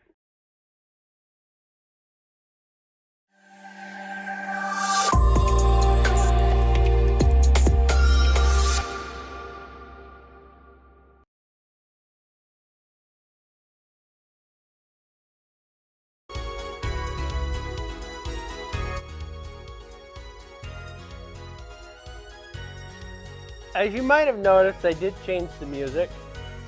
The music gets changed every time we change to a different Ace Attorney game. If we're not playing Ace Attorney, we randomly pick music whenever. So that's the reason why the music was changed, because it's reflecting to the Ace Attorney game, and it stays there until I complete the game that we're playing. I noticed that we don't have any music for the Great Ace Attorney. So we're going to have to see if we can't find a few tracks for the Great Ace Attorney. So, and the music for the Great Ace Attorney is going to be the same as Resolve. So when Andy does it, he's actually playing the same music for both games. So we're virtually at the halfway point, okay? We've done 5 and we have 5 more. We got Apollo Justice, we got Dual Destiny, Spirit of Justice, and 2 Greatest Ace Attorney games, and then we're done. Whenever Capcom releases the 7th Ace Attorney game, which will be the 7th in the main series, they said,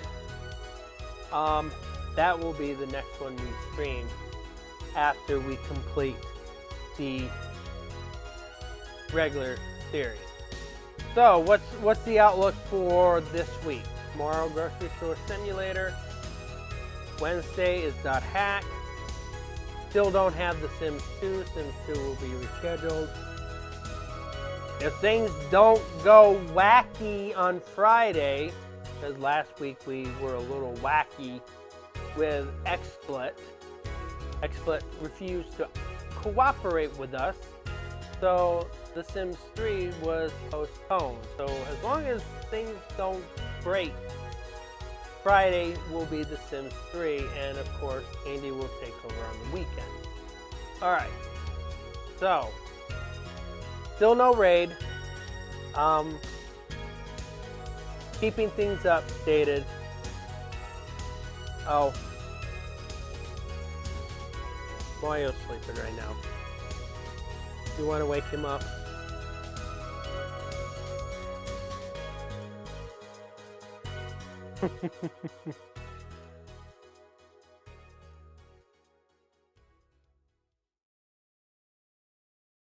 We'll wake him up for a little bit.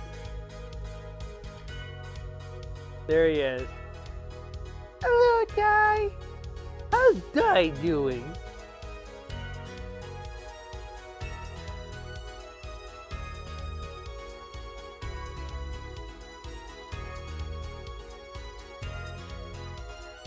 It's me, Mario.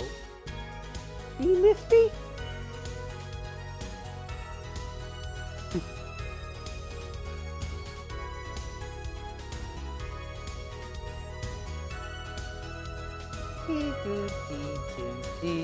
I hope you're having a good time.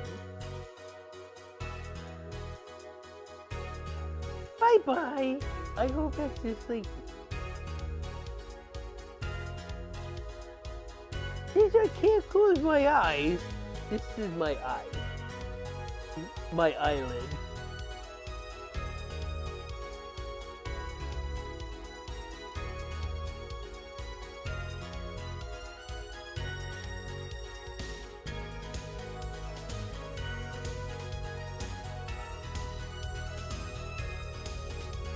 There you go. He's back sleeping again. Alright. That's gonna be it for me for tonight. You guys all have wonderful. Take care.